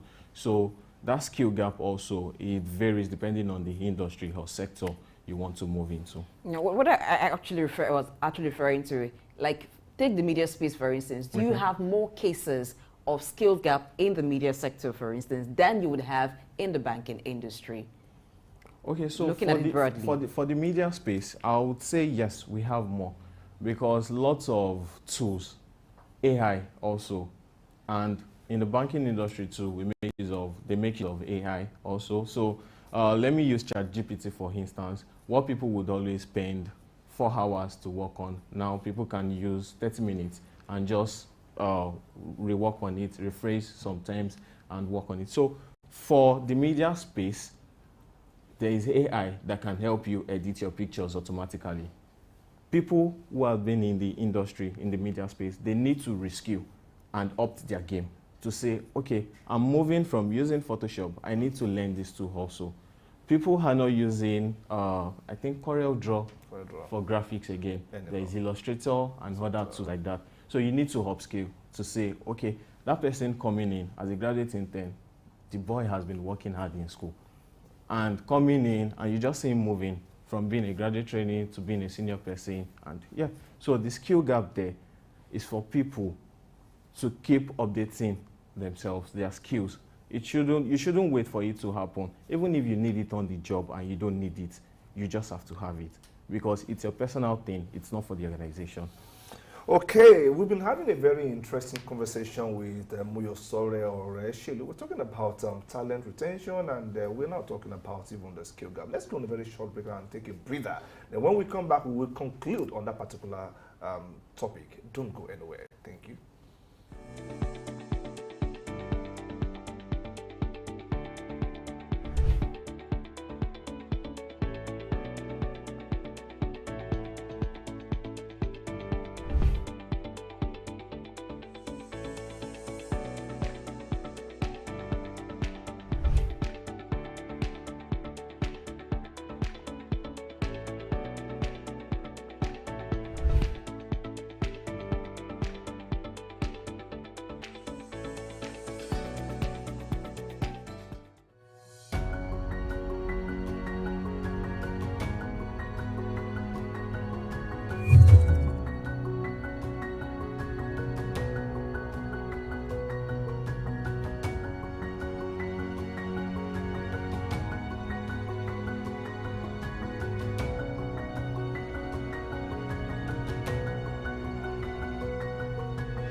Thank you for staying tuned. We're still talking about skill gap, talent retention, and other issues around, you know, the world of work. Okay, Moyo, sorry, you're still here with us. Thank you for still being here. Now, most companies these days prefer a plug-and-play employee.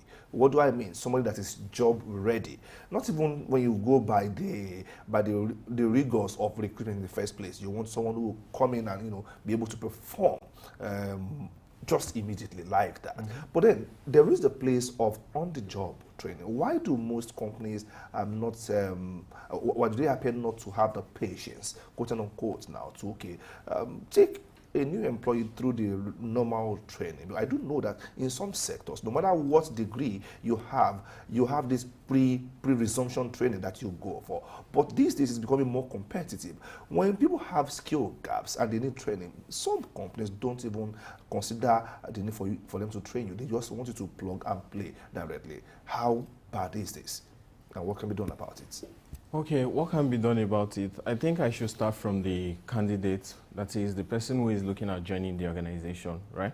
4 years in the university, what were you doing? In order to bridge that gap, there are internship opportunities that one could pick up in any field, any profession, and understanding fully well what you want to be or what you want your career path to look like. There are internship opportunities. Internship opportunities doesn't mean that it should start from a big organization.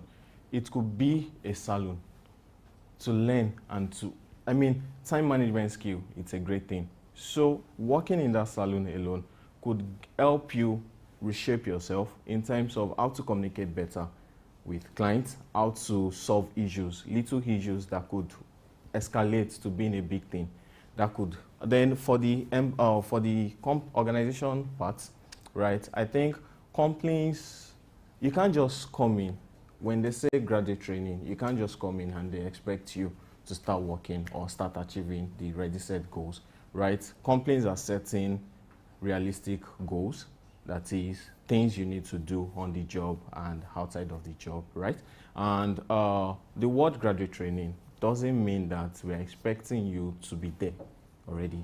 So there are stages whereby you need to move from this part, stage A, to stage B, whereby they teach you basic things, but at the same time, for the students, right, it's not compulsory for you to pick up an internship, but learning how to use basic tools such as Word, Excel, PowerPoint. They are important things. You won't get to an organization and someone would have the time to start saying, oh, this is how to highlight something on Excel. This is how to change this alphabet to caps. So I think that skill gap path, candidates also, or the graduates who is looking at getting into that sector, needs to work on himself also, or his or herself, sorry. And that's where personal branding comes in. And personal branding has a lot of role to play, whereby you have to know how to speak. Emotional intelligence also is another thing. So working on oneself is a great thing. So I wouldn't say that companies are setting unrealistic expectations, yeah, or goals. Yeah. All right, now in setting the expectations that are real and identifying the suitable talent for the job, what are the challenges that companies sometimes encounter? Okay, could you please refresh your question? Yeah. You said sometimes companies set unrealistic expectations, maybe by the criteria that they make for the job. You must have this, you must have this, you should be able to deliver under pressure, meet any deadline, such kinds of expectations. Now, in setting expectations that are realistic, and also identifying the talent that are suitable for the job, what are some of the challenges that companies can face in doing this? Okay, in doing this, I think some of the challenges that companies can face, organizations also need to understand someone who studied accounting, because the person went through the graduate training phase, and this person knows that I want the finance department or treasury department. Let me use the financial sector as an example. However, you are training that person in marketing, and you expect the person to perform well, whereby the person's interest is not there. So I tell people also, set a realistic goal. So plan A, what if this person does not fit into this department? What will be the plan B? And what will be the plan C? And also, how well can we train this person or get a mentor in-house for this person, such that the mentor would be available for the person anytime, any day. I mean, to be able to understand the gaps that that person is having and to be able to bridge it. So, yeah, I think peer mentorship also is a great thing on the job, so which organizations need to look into and be able to do that effectively. Okay, I'd like us to speak to the impacts of technology on addressing skill gap needs. A lot of tasks are automated now, essentially. So if you realize that, okay, maybe your employees are having skill gaps in a particular area of practice, and a robot can't do it for you, people go ahead. But then that is on the AI side of the divide. On the training part of the divide for employees, what should technology be doing to ensure that we address skill gaps? You did mention the fact that, okay, you as an applicant, for instance, owe yourself that duty to train yourself. But if you have hired wrongly as an employer of labor now, how do you point your employee to what they can do with technology to ensure that they address this skill gap? Should it be your own duty or their duty in the first place? Okay, so I think it should be a two-way thing. It's the duty of the employee, and it's also the duty of the organization also to help the employee to fit in and to know how to use all those things. There are courses. Organizations can partner with online platforms like Coursera, Udemy, and be able to subsidize courses for the staff and for them to take also. And that could also be part of their KPIs, whereby you have a realistic timeline to set for them to be able to achieve that, and understanding fully well that you are expecting things from them also for them to deliver on the job. So it's always good to know that, okay, this course, take or give it, it will take 2 weeks.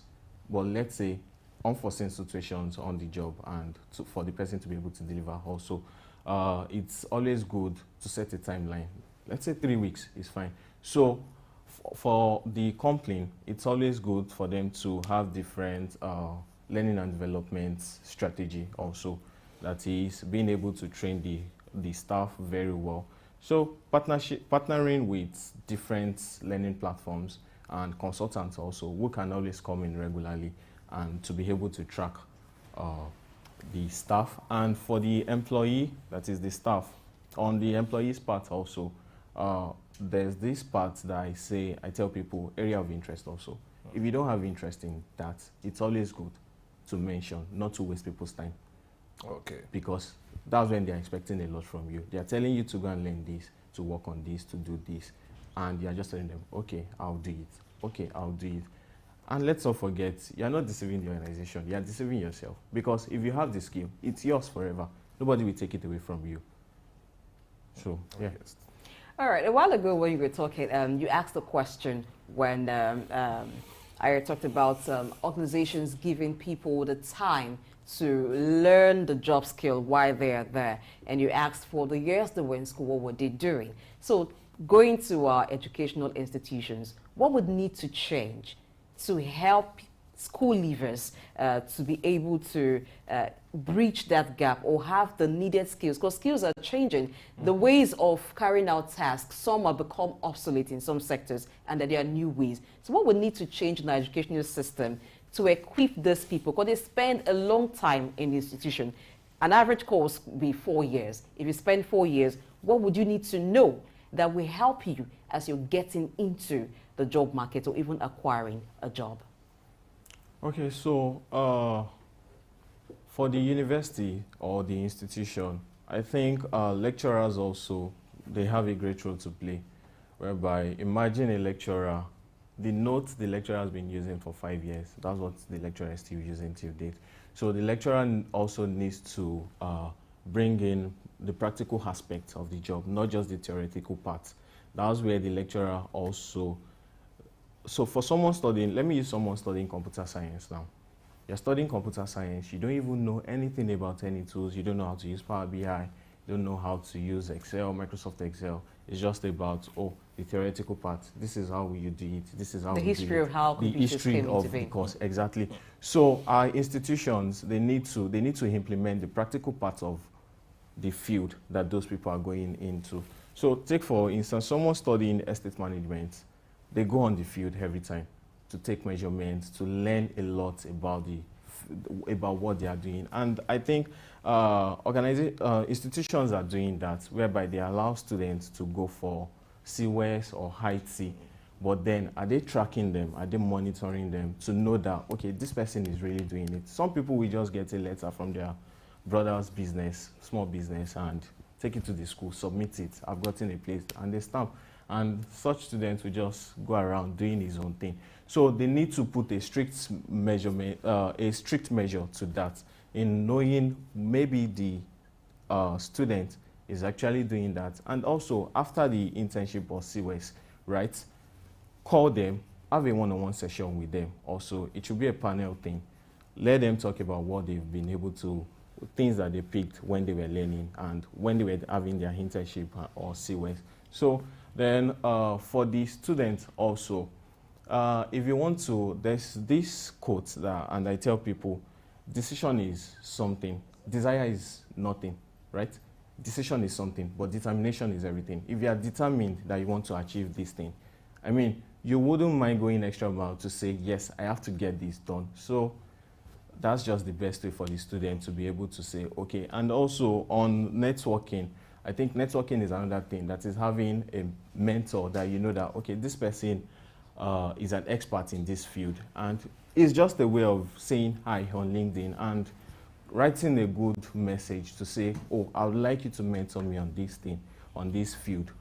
And these are the things that I have in place for myself, or what else can I do to be better at this? So yeah, so that's just it. So it's a thing for the students and for the institution also to both work together. Yeah. If I forget every other thing you said here, I won't forget that desire is nothing, decision is something, and determination is everything.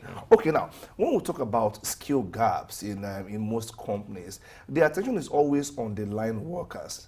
But there are skill gaps at the management level as well.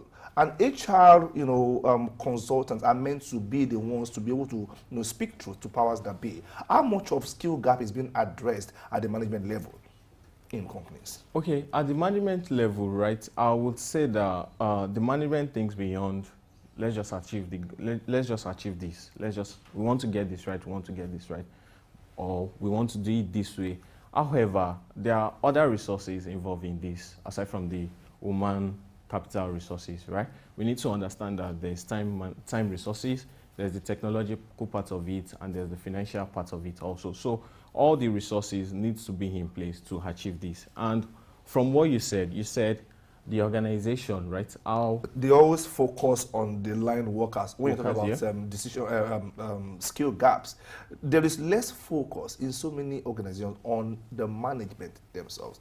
But would you think that is actually, healthy for the company? How about addressing the skill gap at the management level as well?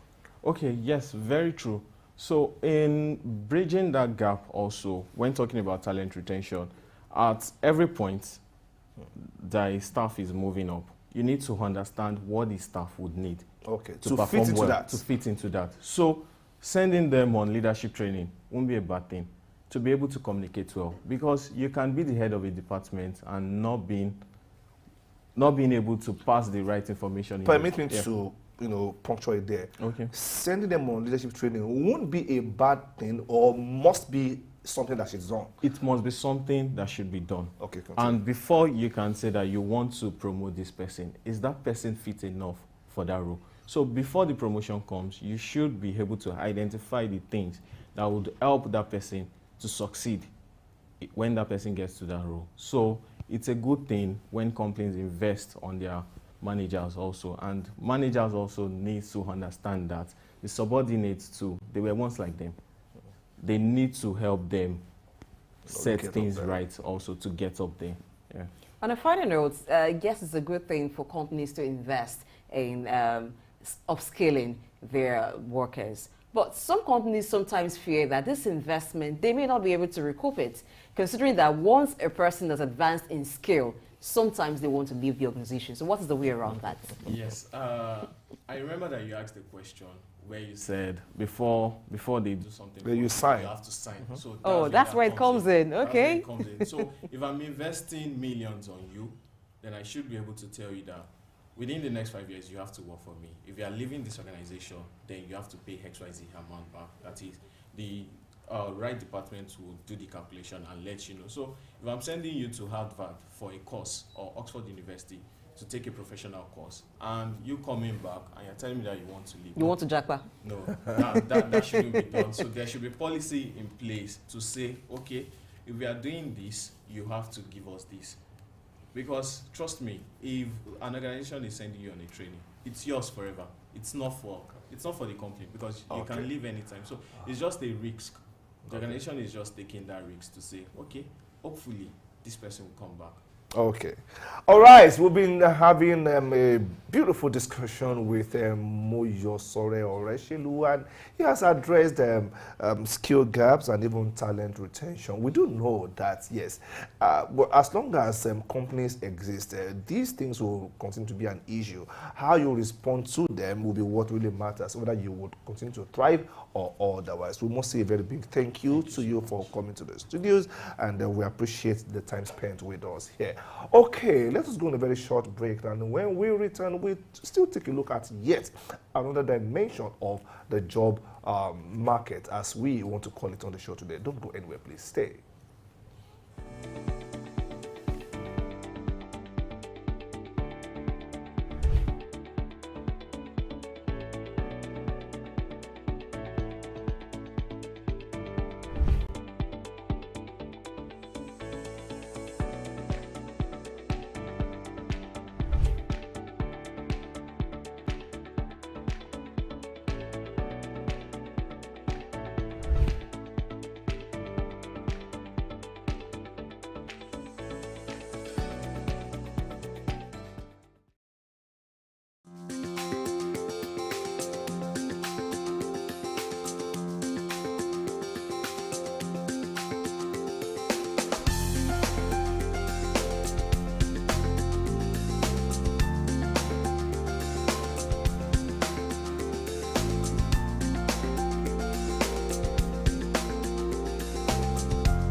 Do you think entrepreneurs are made or born? And I always tell people that is the wrong question. The right question is, who volunteers to be an entrepreneur?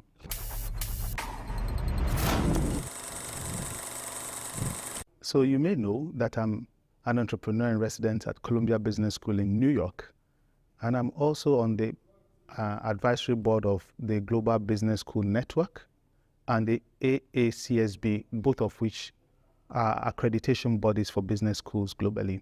And the first question I typically get asked, are entrepreneurs made or born?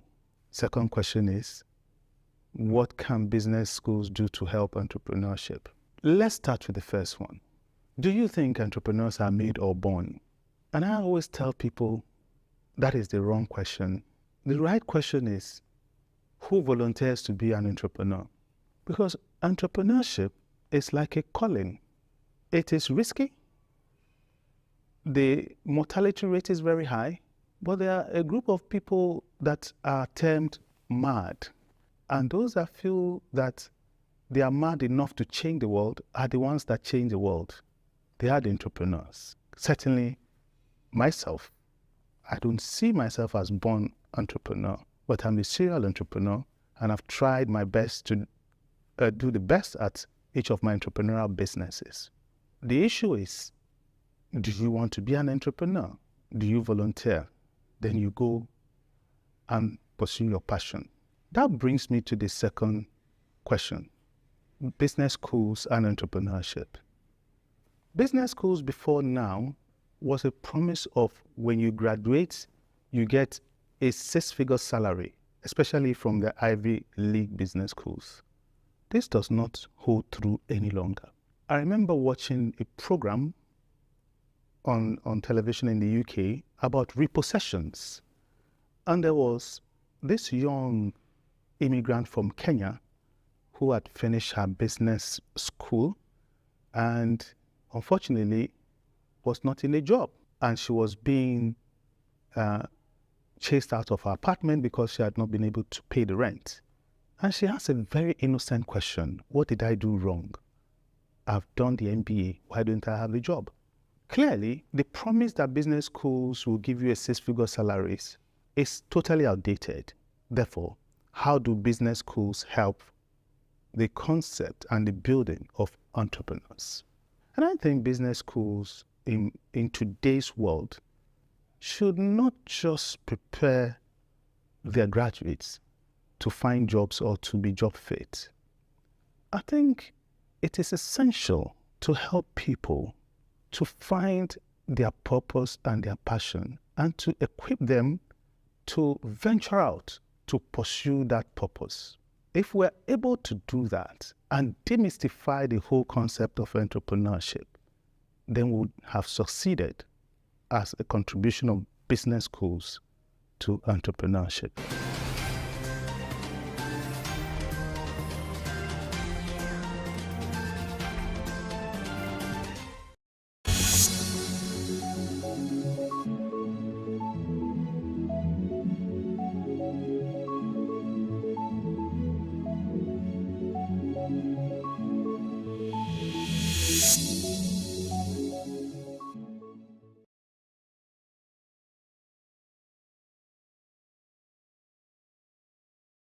Tips on business.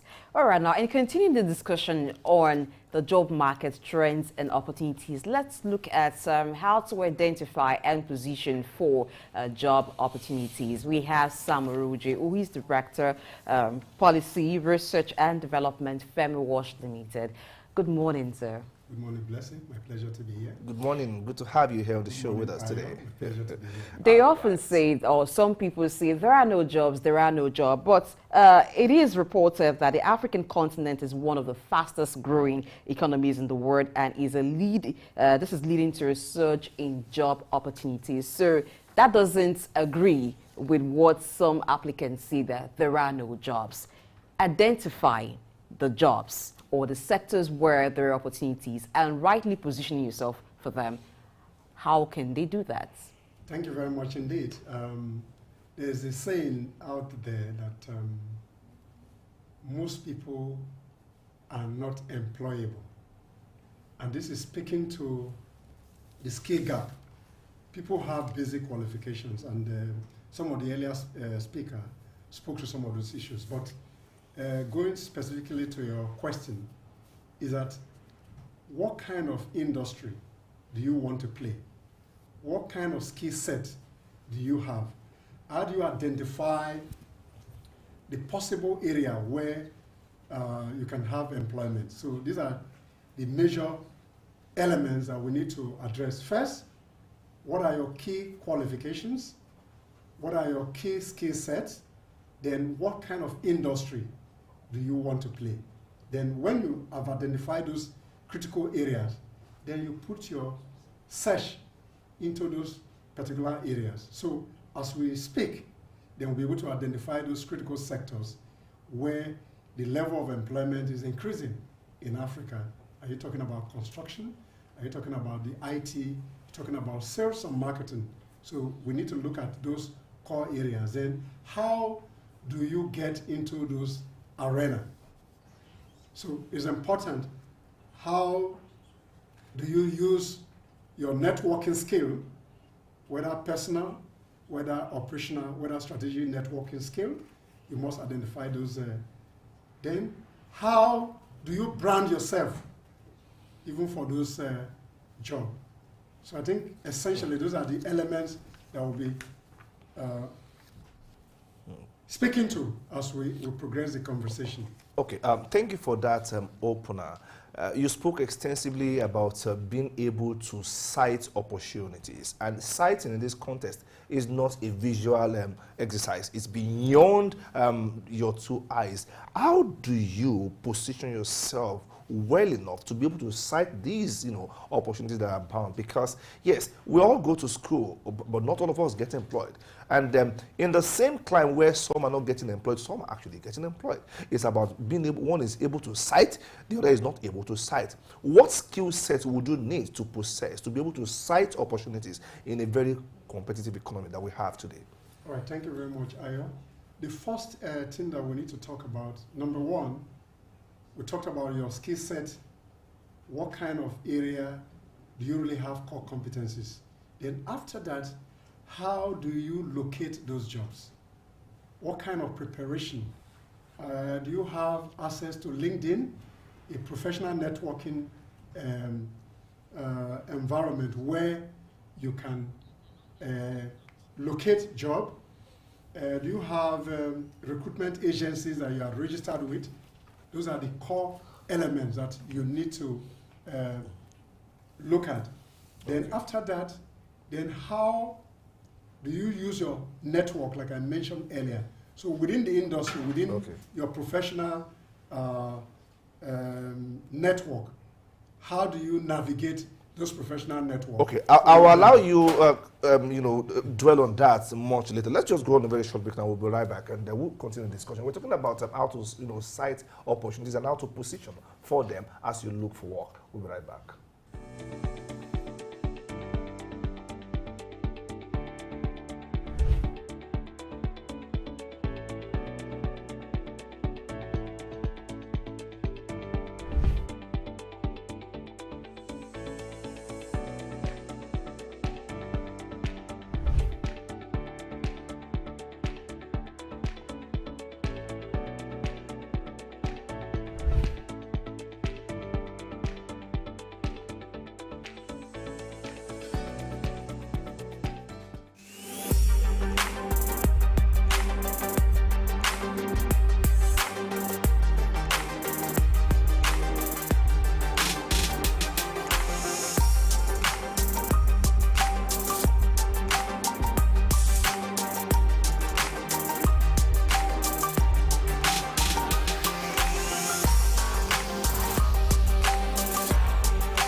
Thank you for staying tuned to Early Exchange on Soup News. We're still having that conversation with Sam Orowoye, and he is speaking to how to, cite opportunities and position for them in this world of work. Now, you did mention the place of networking yourself to be able to, position for a job.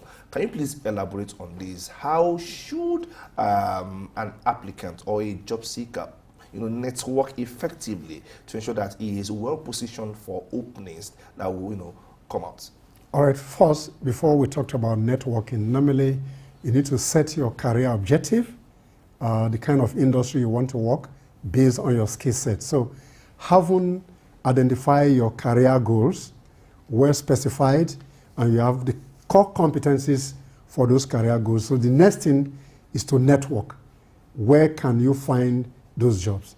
And those networking skills vary from one, personal networking, that's the networking skill that you need to have.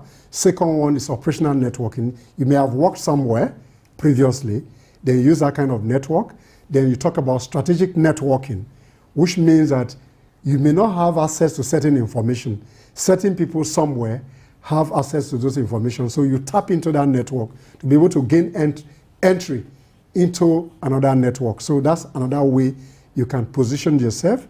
But what is fundamental is your career goal and driven by the core competencies that you want to sustain in the particular industry. So first, you identify your industry. What are the key jobs in those industries? So if you're in construction, are you a civil engineer? Are you a quantity surveyor? So what are the key skill sets that is required in that industry? Then those information will help you to network so that those opportunity comes easily your way based on your networking skills. Okay, still talking about networking, how do you now strategically network? You talked about networking. What does a person need to do? Are there places you need to go? Are there associations you need to belong to that will help you network in the way that you can have access to information as to job openings and even have access to certain job opportunities? Yeah, you have recruiters online. Then beyond the network, then your professional association as well will be a place where you can strategically leverage on so that you get information in your key industry. So it's important that I stated earlier, your career goal is the determinant so that when you fit into this network, you're now able to provide the right information about yourself. And I talked about personal branding, where you state your career vision, where you want to be, so that people can help to sustain that opportunity for you. Then you may have mentors who may guide you in certain direction for your specific industry. Okay, now, there is, for those who are already employed and they want to change, jobs, there's the place of intentional relationship cutting or building within your industry. How should you handle this so that you don't appear beggarly? Yes, when there is need to mention a name for a particular, next level of a job, your name comes tops. How do you build relationships intentionally and showcase your biggest strength among your peers? Right? All right, thank you very much indeed. I think this is very key and very important. Once you have demonstrated competence in wherever you work, then people always want to leverage on that competency that you have. So it's very easy for you to navigate the industry. So once there's an opening and people know that you have that competence, the first person that comes into mind is the person that they know that deliver value elsewhere. Then people will hunt you to fill that space. So it's easy once you already have key elements. So, and that's part of the coalition that you get from your networking skill. And networking is very, very, very important for creating opportunities and identifying where you can get a placement in the workplace. But when you talk about networking, it comes to positioning yourself because you're networking for a purpose. Yes. Now, still on positioning yourself for the opportunities, some will tell you, oh, you need to also do free internships, just in reference to what Ayo has said, being in the space so you don't appear beggarly, but you're also making your skill shown to them. Some applicants or some persons without a job who would want the job opportunity would like to intern, maybe even for free if the organization would not offer to pay them. But then the constraint is they also need finance to run their lives. They don't have a job yet, but they have a skill that they will be willing to offer to the organization for free. So how do they achieve that? Offering internship and also the need to also have finance for their personal living. I think you may sacrifice money at a point to get the experience. So for internship is very important, particularly at the entry level. So you must find a way where, if you have some skill set, find a way to provide those, even if those skills are provided for free, like you mentioned earlier. But then that internship will give you an opportunity to show your skill, and when you demonstrate that competence, even where you're interning at a particular point in time, there'll be an offering that is there. But sometimes, if you demonstrate competence along the line, even where you are providing intern on a free basis, the company may even feel that your contribution is okay, and it might make some transportation available for you, and that increase your level of opportunity later. So internship, very important, particularly at the entry level, to improve on your skills and the core competencies that you want to drive to enhance your career potential. Okay, beyond the talk of internship, which is key, as both of you have actually established now. Now let's look at the place of personal brand, I beg your pardon. Now, we live in a world where people have almost the same certificates if they finish from a particular school, and I do talk about the HR's dilemma, or the headhunter's dilemma, where people, all of them first-class graduates, all of them 2-1 graduates, and then everybody looks the same, homogeneous identity. Now, how do you use the tool of personal branding to differentiate yourself and stand out from the gap? All right, personal branding is key and very strategic. But then what do you do in personal branding? There are certain things. First, you must clarify your values in line with the values of those organizations. Number two, what is your vision and mission statement? What are your core career goals, and what contribution do you intend to provide for those companies? So those kind of values, your leadership skills, and other emotional skill sets, or social learning skill set, will help to provide a lead for you. So when you come among the pack, you must demonstrate certain people's skills that are beyond even the other subject discipline that brought you into that pack. So those other skill set in terms of value clarification, the way you position yourself in terms of your personal branding, which is what kind of value and ethics are you bringing to bear on the place of work. These are very key in terms of what... If I may just buttress that, okay, I know that, okay, let's assume a candidate has all these. You have your own value alignment with the company, you have your own personal mission and vision, which is in tandem with that of the company. How do you make it visible enough to speak for you as a personal brand? That's my question. People think it's all about how beautiful your CV looks. No. How do you showcase your strength when you're in the midst of equals and you still stand out as, oh, this is the number one candidate for this All job? right, in addition to that, there's what you call personal SWOT analysis, where you do a self-check. So you look at your strengths, you look at your weaknesses, you look at opportunity and threats. So you play to your strength and opportunity. So that competency will be demonstrated during the recruitment process. So at the point of selection, there are certain criteria that recruiters put on the table. So we'll look at your appearance, we'll look at your cognitive skills, we'll look at your leadership skills, we'll look at your customer service skills. So outstandingly, in the process, people will show that they have competencies that are standing beyond other people within the pack at the point of recruitment. So that branding proposition, which is like a value proposition that we mentioned earlier, will stand out during that interviewing processes. So those key parameters for the interviews, so you have leadership skills, communication skills, customer service, you talk about your cognitive skills, problem solving, team playing, and all those criteria. And there are about 10 or thereabout that you use to assess people.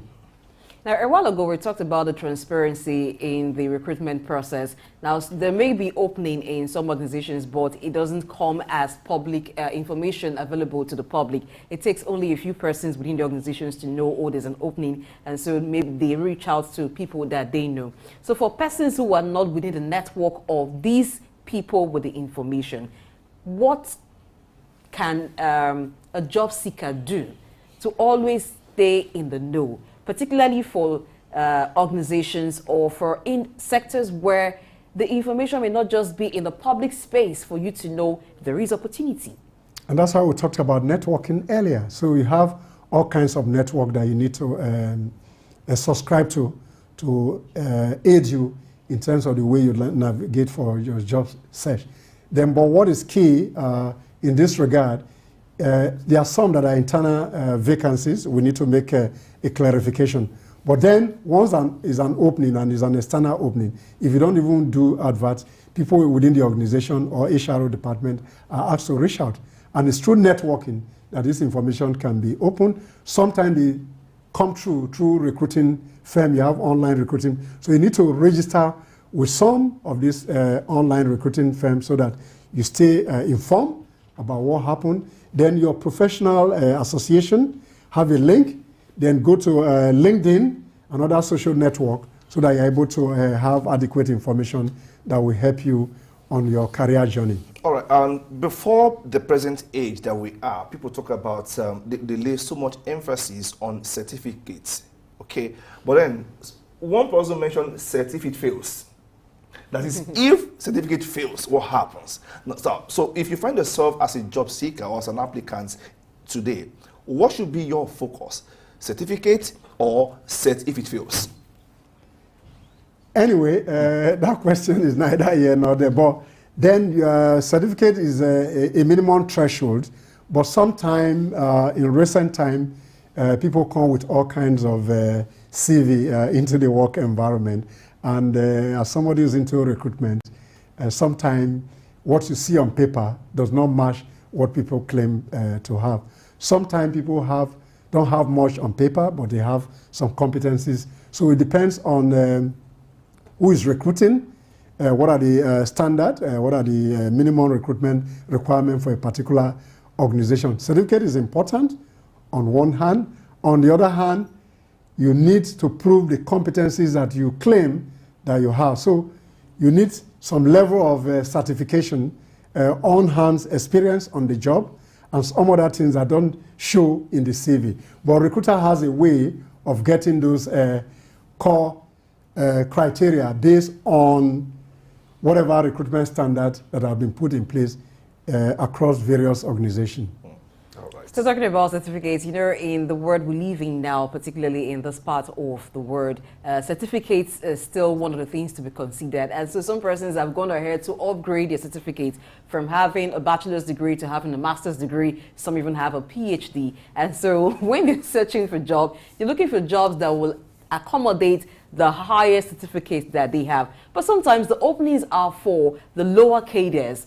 The ability to adapt to say, okay, maybe I have a PhD, I should go for the bachelor's degree opening since that's what's available. How do you achieve that mindset as someone with a high portfolio?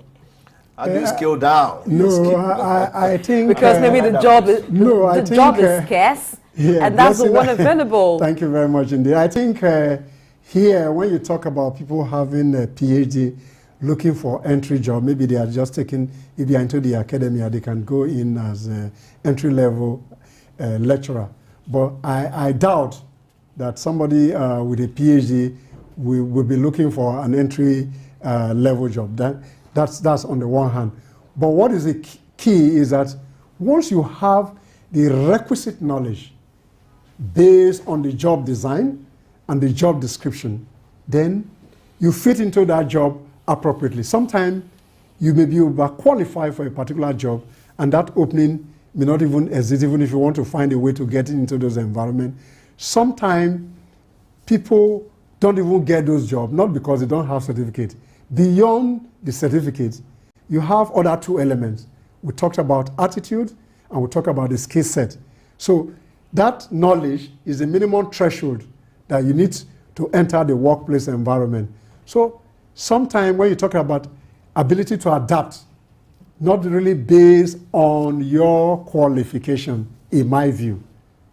Okay, maybe a more relatable example would have been someone having a BSc, for instance, and you want to work in a bank or a company where they say there's opening for someone with an ND, and you have an ND, but being able to come down to that level to say, okay, since I have an ND, I'll just present that and take the job. Some persons find it difficult to maybe come to a lower level because they know that they have a higher certificate. So it's a problem. No, I think it's even a mismatch ordinarily, because that will affect your morale at the job place. If you are a certain level of a skill set and you are trying to go in for a job that is lower than that skill set, you may not even optimally provide benefit for the recruiting organization. Therefore, I don't think it's key. Well, they do say that when the desirable is not available, you make the available become desirable. Maybe that is the point you're speaking from. The job, you may have more opportunities in some sectors, you may have less opportunities in some sectors. So the one that comes may just be one to pick while still scouting for another. All right. Just a tip for job seekers. That is it on the segment today. I learned something. There is a reason they say goodness and mercy shall follow, nor shall go before you. Meaning you have to position yourself for goodness and mercy in terms of job. Now, not really looking for a job. Those who are still looking for a job may not really find it, but those who are positioning for a job by being intentional with what they do, maybe they are the ones getting the right jobs at this point in time. So thank you very much, Samuel Owuje, for that beautiful conversation with you. We are not done yet with the show. We still have one more lap to go, but then that will be after this particular short break. Don't go anywhere, please. Thank you.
All right, you can take to this show as a job seminar, so you benefited so much. Essentially. The only good thing, or the very good part of it, is that you're not paying for it. The only thing you have to do is stay tuned and watch, and every aspect as it concerns the job market, you're getting it, whether you are an employer or you are a job seeker. Idausa Osamuze is back with us in the studio. Remember that he's Director of Policy and Research, African Development Studies Center. Welcome back, sir. Blessing, always a pleasure to be here. We've looked at all the aspects of the job market except one, which is government's role. And so to complete the discussion, we must look at the policy framework for job creation. Government talks about creating jobs or even providing the enabling environment for job creation a lot of time. But let's look at one commitment or one promise that the current administration has made, that is the plan to create 1 million jobs in the digital space within the next 4 years, that has been made by President Bola Ahmed. What are your thoughts on that? Well, I think the president had made this submission as part of the social intervention following the removal of subsidy and the floating exchange rate in the market. And I think he's also working seriously towards that. Maybe it will not be connected why Bosun Tijani had to be recruited from the private space to come into the government circle so that they can help create that ecosystem that we generate the 1 million plus job in the sector or the digital sector. Don't forget that Bosun has a pedigree in that area, having been able to interface with people like Bill Gates, people like Mark Zuckerberg, and all the big gurus in the ICT world. And creating a hub in Yaba is something that can be replicated across the 6 political zones in Nigeria. And if that is done successfully, what that will mean is that the federal government, through partnership, not really government key staff now, would have been able to generate enough stimulus that will create jobs for the teeming youths that are also very compliant when you talk about ICT. All right, beyond the drafting of the likes of Bosun Tijani to come and create a digital ecosystem, really, let's look at the broader, policy frameworks that governments, maybe not Tinubu's government, I'm talking about largely now, that governments need to put in place to ensure that we fast-track job creation. What policy frameworks must we be looking at to ensure that this happens? Well, I think looking at a policy and framework, it depends exactly what you want. Some people argue, do supply actually lead to job creation if you have plenty of supply or need or demand push kind of framework that will generate employment. But you see, like she has rightly said, it's really not the place of government in a place to create jobs. What government naturally should do is to create an ecosystem, the environment that can enable private sector to thrive so that they can generate, require skills or the jobs that will require the skills that are within this space. So I think that is what it is. But what most countries have done in recent time, some people have to invest massively in continuous infrastructure development. And what that means is that as construction is going on, you know that a certain job element will be created within that space. And then government, by way of deliberately putting money in that infrastructure development, it could be road construction, it could be construction of rail, it could be construction of housing. And so once you put money or enable that space to develop, a lot of people get employed. They may not all be technical people, because you see, for example, if real estate is booming, you see, of course, you need a lot of administrators in the office. You will need a lot of people to keep the finance book. So year in, year out, as government focus on infrastructure, you see that creates jobs. Now, government can also focus on specific sector within a specific geography. And this is one of the things that, of course, the president also spoke to while he was doing his campaign. Go, for example, to areas like Aba, where people have a lot of technical competencies in doing small things. Now we can form that into a hub. Now, you go to places like Niger, where the planting of rice, corn is, favorable. The climate is favorable to it. You create an agricultural hub around those places. Now, once you can create such hubs and focus on it, you see a lot of the value chain in that industry begin to attract a lot of investment. And as investment come into that spot, you see a lot of jobs springing up. And this is the things that government really need to do. Now, but from the macroeconomic perspective, we spoke to that yesterday in the studio here. And I think what government really need to do, if we have to stimulate this job coming, government need to deliberately work on its lending rate. Yeah, but there's this argument that, of course, you need a high lending rate to be able to battle inflation. And, of course, such policy become very relevant, especially when you are having a cost-push inflation. But what we have really right here is that people don't even have the money. So our inflation is not pushed because there are people having plenty of money. Our inflation is pushed because the macroeconomic environment is raising the price. Not because there's too much money in society in the hands of people. Because if you look at it, money in circulation is in the hands of the few.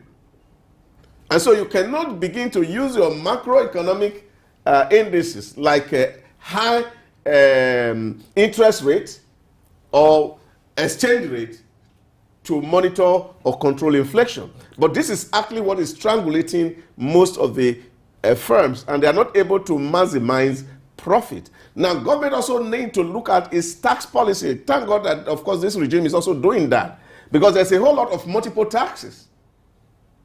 Companies that have not even started to make profit, local government are chasing them, state government are chasing them, federal government is chasing them from the same business. Now, once you take so much out of the profit, the government will not be viable, or the business will not be viable enough to engage more hands. Okay. So what government really need to do is to concentrate on volume.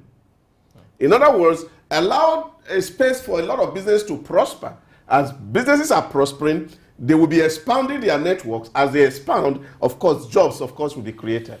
Now, in expanding the volume and ensuring that more hands get busy with jobs that earn them a living and also grow the economy. Now, one of the focus of this current administration is empowering women and youth. Now, are there specific sectors that the government should be looking at for this category of people so that we have jobs for everyone? Well, I will speak to the youth. I don't want to get into the gender conversation because there's a whole lot to speak in that space, and a lot of people have been talking about that. Now, I think there's something that government really can leverage because of the times that we are. You know, there's one thing that we have actually not explored as a people. Which is? What is that? And this is the value of data. You know, in the whole of Africa, all this data that is moving are connected at 4 points in the whole of Africa. When you make a telephone call from here, there are 4 different exchange points that is all across Africa. In West Africa, there's only one, and that is in Lagos here. That's why you can see Microsoft, you see all the big tech companies, they are around here, because it is a gateway to the whole of West Africa. Now, you have another one in Mombasa, you have another one in South Africa, and another one in Alexandria. These are the 4 interchanges in the whole of Africa. So, which means you can actually make a telephone call to West Africa without first coming to Nigeria. That's like an oil. Wow. So, we need to grow people's capacity in data analytics, data management. So because this is the new oil that the whole world is harvesting, and we cannot be left out. Like they said, you cannot teach an old man to start to use the left hand. You see, it's easier to catch them young and ensure that we are deliberate in how we leverage this opportunity that nature has given to us to generate thousands and thousands of jobs in the ICT industry. Okay, now, the idea of having a pool or some kind of hub for skill aggregation that you spoke about earlier, and I will connect it to this one now, talking about Nigeria being one of the data centers in the West Africa, in Africa, not just West Africa. Now, this calls for a measure of skill sets that may not be resident within here. What is the place of government policy in attracting foreign direct investment to come together and collaborate so that we can have, trained hands who will in turn train us to see the opportunities in this data center and, latch on to the possibilities there? How do we bring in FDIs to this particular sector in particular? Well, we keep talking about FDI. I don't think the real issue here is the FDI. I think previous speakers on this set had actually hammered on what is required, is how do we redesign school curriculum, government policy, deliberate policy in ensuring that we grow competency and capacity in these areas. These courses are everywhere. Some of them are even free on moot platforms, mass online open courses. There are a lot of courses that are free. But what we really need to do is to turn the attention of our teeming youth to know where jobs are. My son is doing computer science, and one of my friends came from Germany about 2 days ago and said, where is it that they need to talk sense into his life, because that's where the oil money is. That he should begin to do issues about coding, and he can work from anywhere in the world. And if you grow competency in that area, you don't need to be looking for a job. And I think it's that sensitization that we need to give to our youth, that you can be in Nigeria and be any dollar from Canada, just as people are in Canada any dollars from Nigeria. It depends on how good you are in your particular field, that we must be able to channel the energies of our young people from what used to be traditionally very attractive to the new area of what they call the jobs of the future. Take, for example, if you look at the ranking of Fortune 500, you will hardly see an oil company listed there.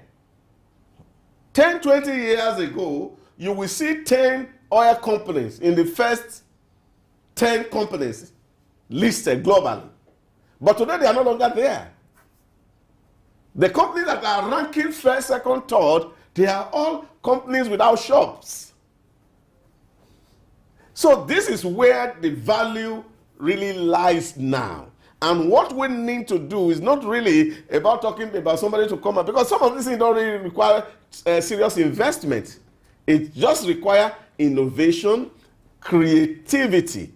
So how do we unlock the creative potentials in our young people to be able to channel their energy into this area? And that was why when I remember when the president was campaigning in Benin, and he said, look, one of the things we are going to do is to see how to channel the Yahoo spirit and push it into a very productive youth, so that our people who are already very good with internet can use it to produce great and excellent results for the country. In being creative within the job space, are there economies that can be created? Perhaps the concentration is too much on white-collar job, and if it's not white-collar job, it may just be start your own business. Now, we've seen that in recent time, a certain economy has emerged, which is the gig economy, and there are certain other economies that are developing. Should we be looking at that? Yeah, of course. That's where the world is at the moment. We're talking about industry 5.0 with the Internet of Things, the 5G technology, unlocking a new vista of opportunity for those who have willing minds. That is to say, you can actually not. The young man who was on the set this morning mentioned it. You can actually be working round the clock from your house for multiple companies. This is made possible because what you simply need to do, and if you have the competencies and you have learned them, different competencies, of course, you can actually deploy them at different set of time. You can be working in Asia at the moment. Then the next time you are working in North America, you're working in Africa, and of course you are earning so much. So those opportunities are there. All that we need to do is to channel the energy of our young people, because there's a whole lot that is wasting their time, especially times we are spending on unhealthy habits. They can channel it into productive use, engage their minds. I can tell you, we won't be talking about poverty because of where God has situated us as a people. All right, I like to agree with you that the wealth of nations has left from under the feet of human beings into within the walls of our skull. That is the new oil. It is here, not down there. But then we'll spend so much time on the ICT part of the discourse. Now let's look at other small businesses. Not all of us, no matter how much of advocacy you champion here, not everybody will plug into the ICT sector. There are other sectors. SMEs have a role to play. What policy structure should we put in place to, support SME growth and eventually, create job opportunities? Well, I think a lot still revolves around the way knowledge is acquired in our public space for SMEs.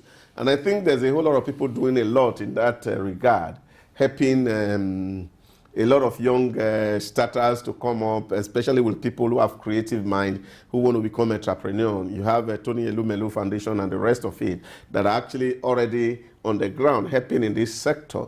But I think the biggest problem to SME is access to credit. And then the president has spoken on this issue over and over again, that if people have access to credit, a lot can happen. I was speaking with the Director General NIMS about 2 days ago, and we were talking about it, and he said, how can a commercial bank give a loan at 28% to a company, and you think that that company can survive? That's really issues that where we need to really concentrate. Because, of course, globally, SME employs over 65% of the global population. So, more than the blue or the big corporations, SME is the greatest employer. Now, but for us in this part of the world, we need to empower SMEs. We need to give them facilities that, of course, at the barest minimum, 1 digit, 5%, 7%, to enable them to be able to put things together and make profit, and then, of course, expand.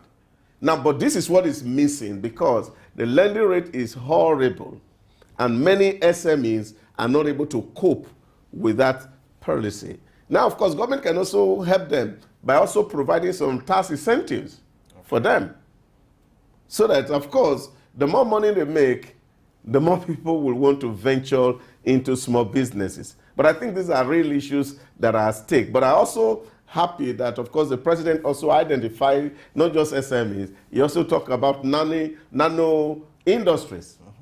And, of course, this project that, of course, they're trying to do, the social intervention program, is also focusing on the nano industry to see how we can really empower people who just need maybe just a camera. Okay. Now, one of the revelations of the report shows that most in-demand jobs in Africa are in technology, infrastructure, and healthcare sector, and that the healthcare sector in Africa is growing. Are there specific policies that will need to be made to open up job opportunities in the health sector in Nigeria? Well, these issues are really not issues about policy. You see, there's a demand for job. What you do is that people start to grow competencies toward those job demands. Take, for example, I have a lot of people who in the last 2 years have been struggling to become a nurse because they know that nursing job is in high demand in Western Europe and in North America. So what they do is that they go to learn deliberately to cultivate. There's no policy that is saying, all that the system has said is that we need nurses. So and it depends on the job seekers to now to plug themselves into those opportunities.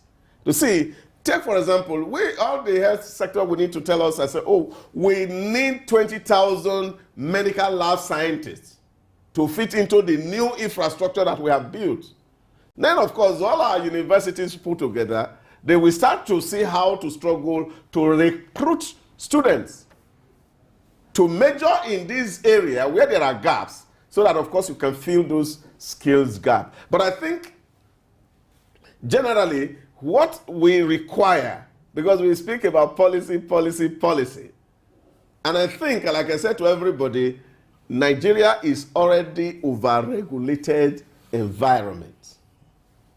Writing more policies is not the way to go. But I think what is important is, how do we enlighten people? How do we make people to see what they cannot see? Which, of course, is the real grand philosophy behind the Souk News. Yes. To point people to opportunities where they are, and then take advantage of those opportunities. And once we can have a lot of engagement in this area, people who watch us today and say, oh, wow, there's opportunity here. There's opportunity there. People are in demand of this kind of a thing. And then you just solve somebody's problem. Okay. Like the children say, you just blow. You just blow. All right. It will be good for us to blow together as a region, essentially. On the very last note, and very briefly as well. Now, how do we promote regional interdependency so that we can collectively blow and grow as a region? Well, I think we've been doing a lot of those such collaborations. It's just that sometimes we don't put so much focus on it. Most of the tomatoes you eat here, they come from the north. They bring it from the northern region. There are some of the shoes we wear here, they come from Aba region. Okay, maybe I didn't frame it. I am not talking about within our continent. I'm talking about the Africa as a continent. Okay. Now. To trade more with ourselves as Africa. Yeah, not as Nigerians. Okay. Oh, that's fine. You see, but the issue is actually, and that's why we were saying the other day, looking at the challenges that we find today in Niger Republic, in Burkina Faso and Mali, ECOWAS needed to take advantage of this instability to actually forge a bond so that we can encourage trade among ourselves. It's on record today that Africans trade more with their colonial past masters than they trade with themselves. We need that bond. We need ourselves together as Africans. Europe has removed all barrier to movement. You get one visa to one country, it enables you access into all European countries. They call it Schengen. We should begin to do the same. We should be able to Africa. remove all barrier. It is easier to get a passport to get to Europe than to get an African passport. So all those all those barriers have to be dismantled.